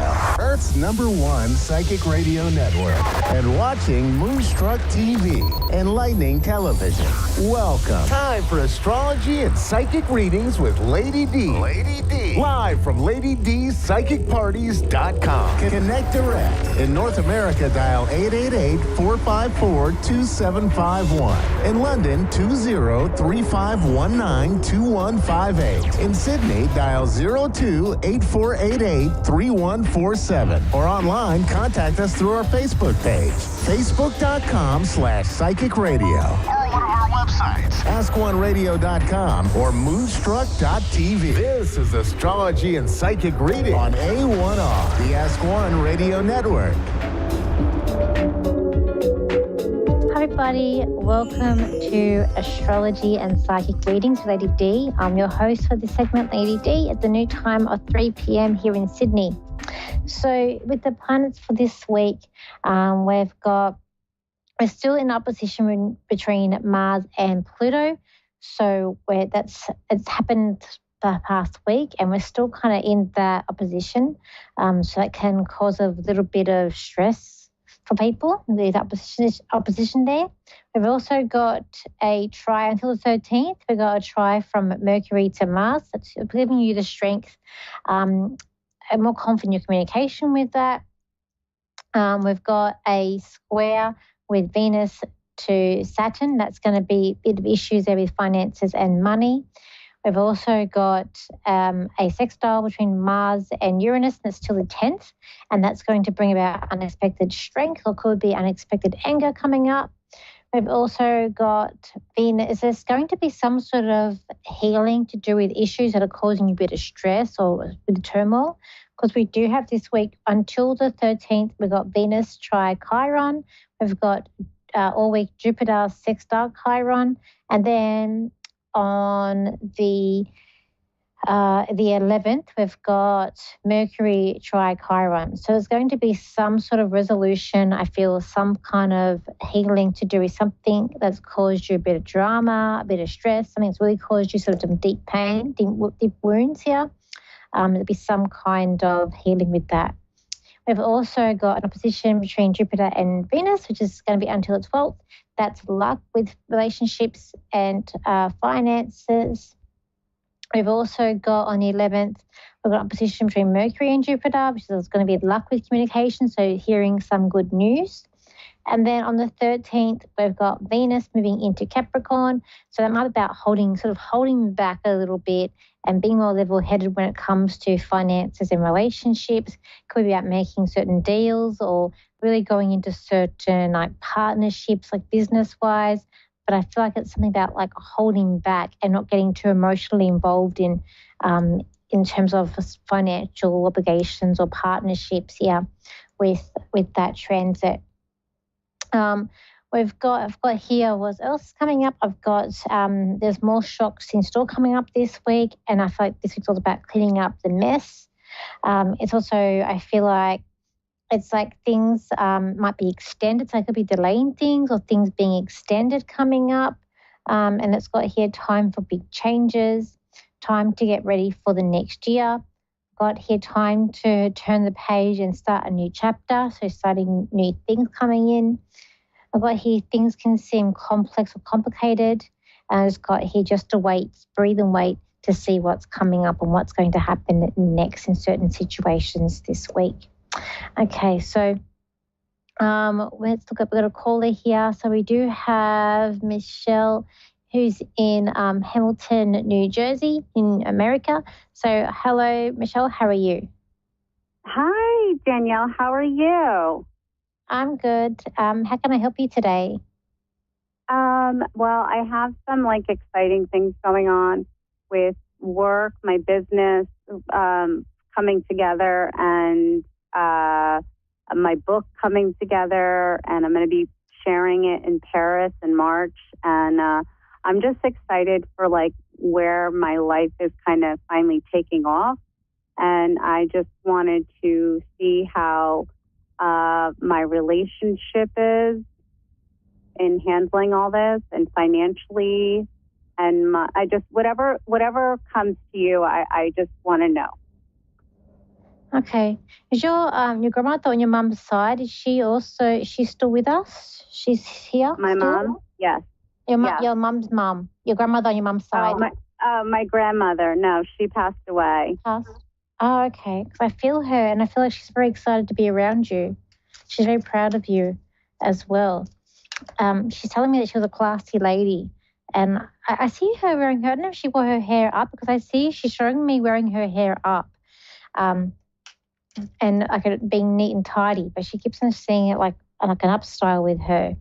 And I mean, I am seeing like light coloured or grey hair with her too, but she's very excited about the book with you. That's coming up. Like she's telling me you're very level-headed, and you're very like on the straight and narrow too. And yeah, I feel like actually November 25th, I'll have 25 years clean and sober. And my grandfather was also an alcoholic, and he died at 33 years sober. So he was like my hero to get clean and sober. Okay, because this lady, she's also saying that she's also like she has like a business mind. Like she's also good. Like I see her signing of documents, so it's like she's also, I feel like, good into making certain decisions or like around business too, because she is showing me that. My grandmother or me? Grandmother. It's like yeah, they had multiple businesses. My grandparents. Yeah. Oh, so she's telling me that too, because she just really likes being around you. There's also more business opportunities coming up your way also next year. I do feel like there's more than one book coming out for you. I feel like there could be 2 books that's coming out. I'm also getting, I forget when you said the book's coming out, but I'm getting March. But I also feel like you might be doubling into even going into children's books. I see like a picture book, like a big book. I feel like it could be a children's book maybe. But also you're about helping other people. But I feel like you're going to have a business as well. Like you're having a business too. So I feel like there's other business opportunities coming to you, and you're not about going backwards. You're all about moving forward, and you don't need anyone else's support. You can do this. You can do it on your own, I feel like. And you want to know about relationships. Let's have a look. But this lady loves you. She loves you a lot. Yeah. My grandmother?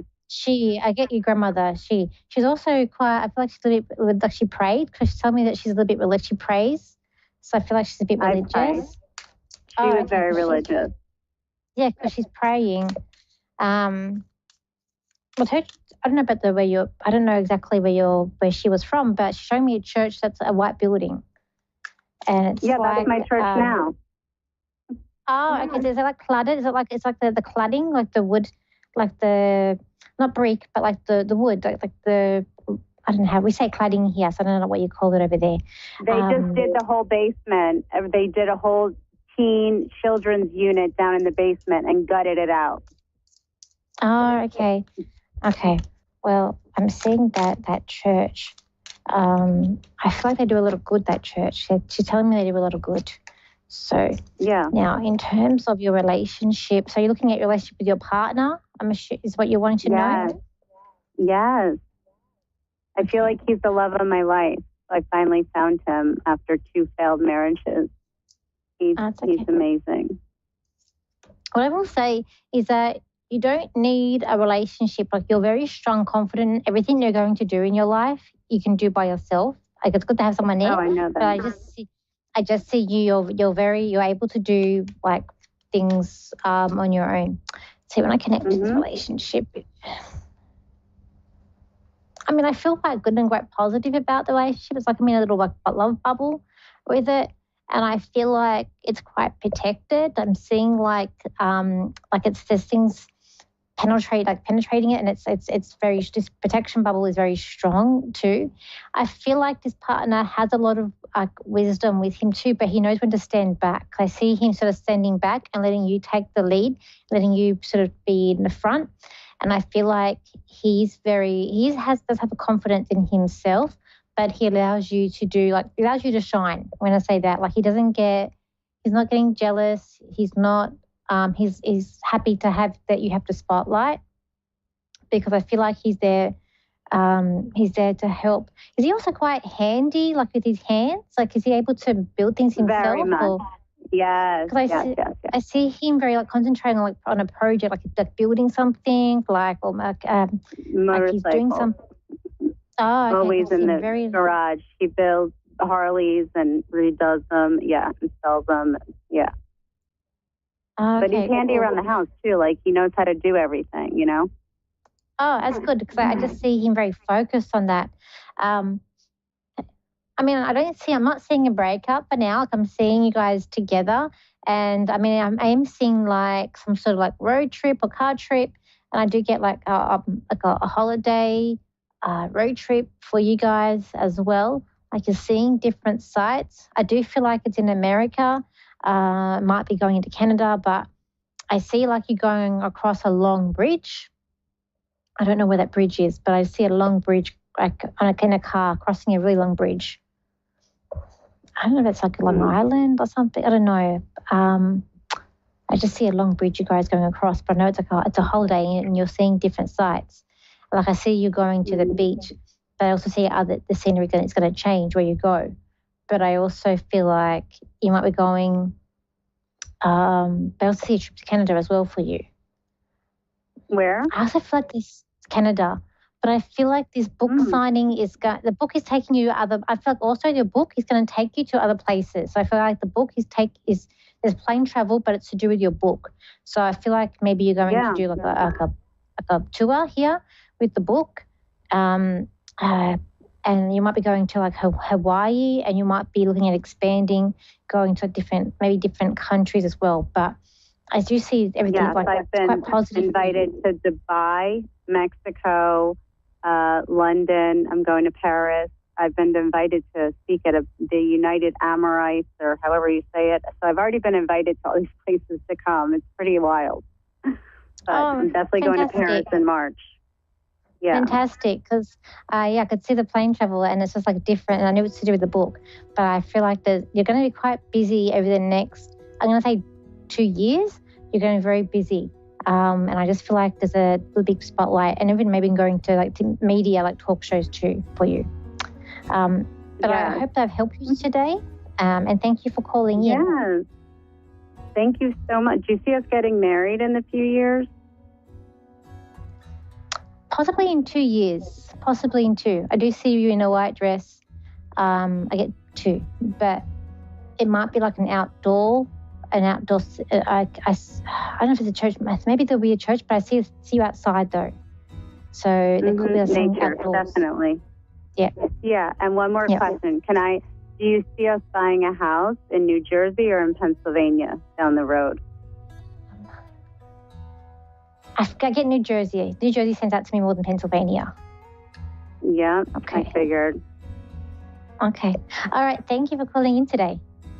Take care. Thanks. Bye. You too. Bye. Okay, if you wish to contact me, you can. My website is Lady D Psychic Parties, and my Facebook is Lady D Psychic Parties.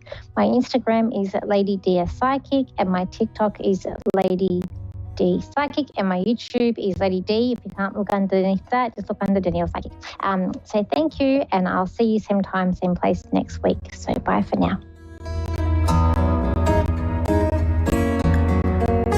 Say the date because I want people to know that I'm not a recording again. Although probably some of you are listening to this as a recording, but nevertheless, it's here live in the middle of election insanity time. That's what we should call it. I'm starting to wonder about all this stuff that's going on here because what I look at the news and I'm thinking, wait a minute, it's parody, right? It can't be real. This is why I don't.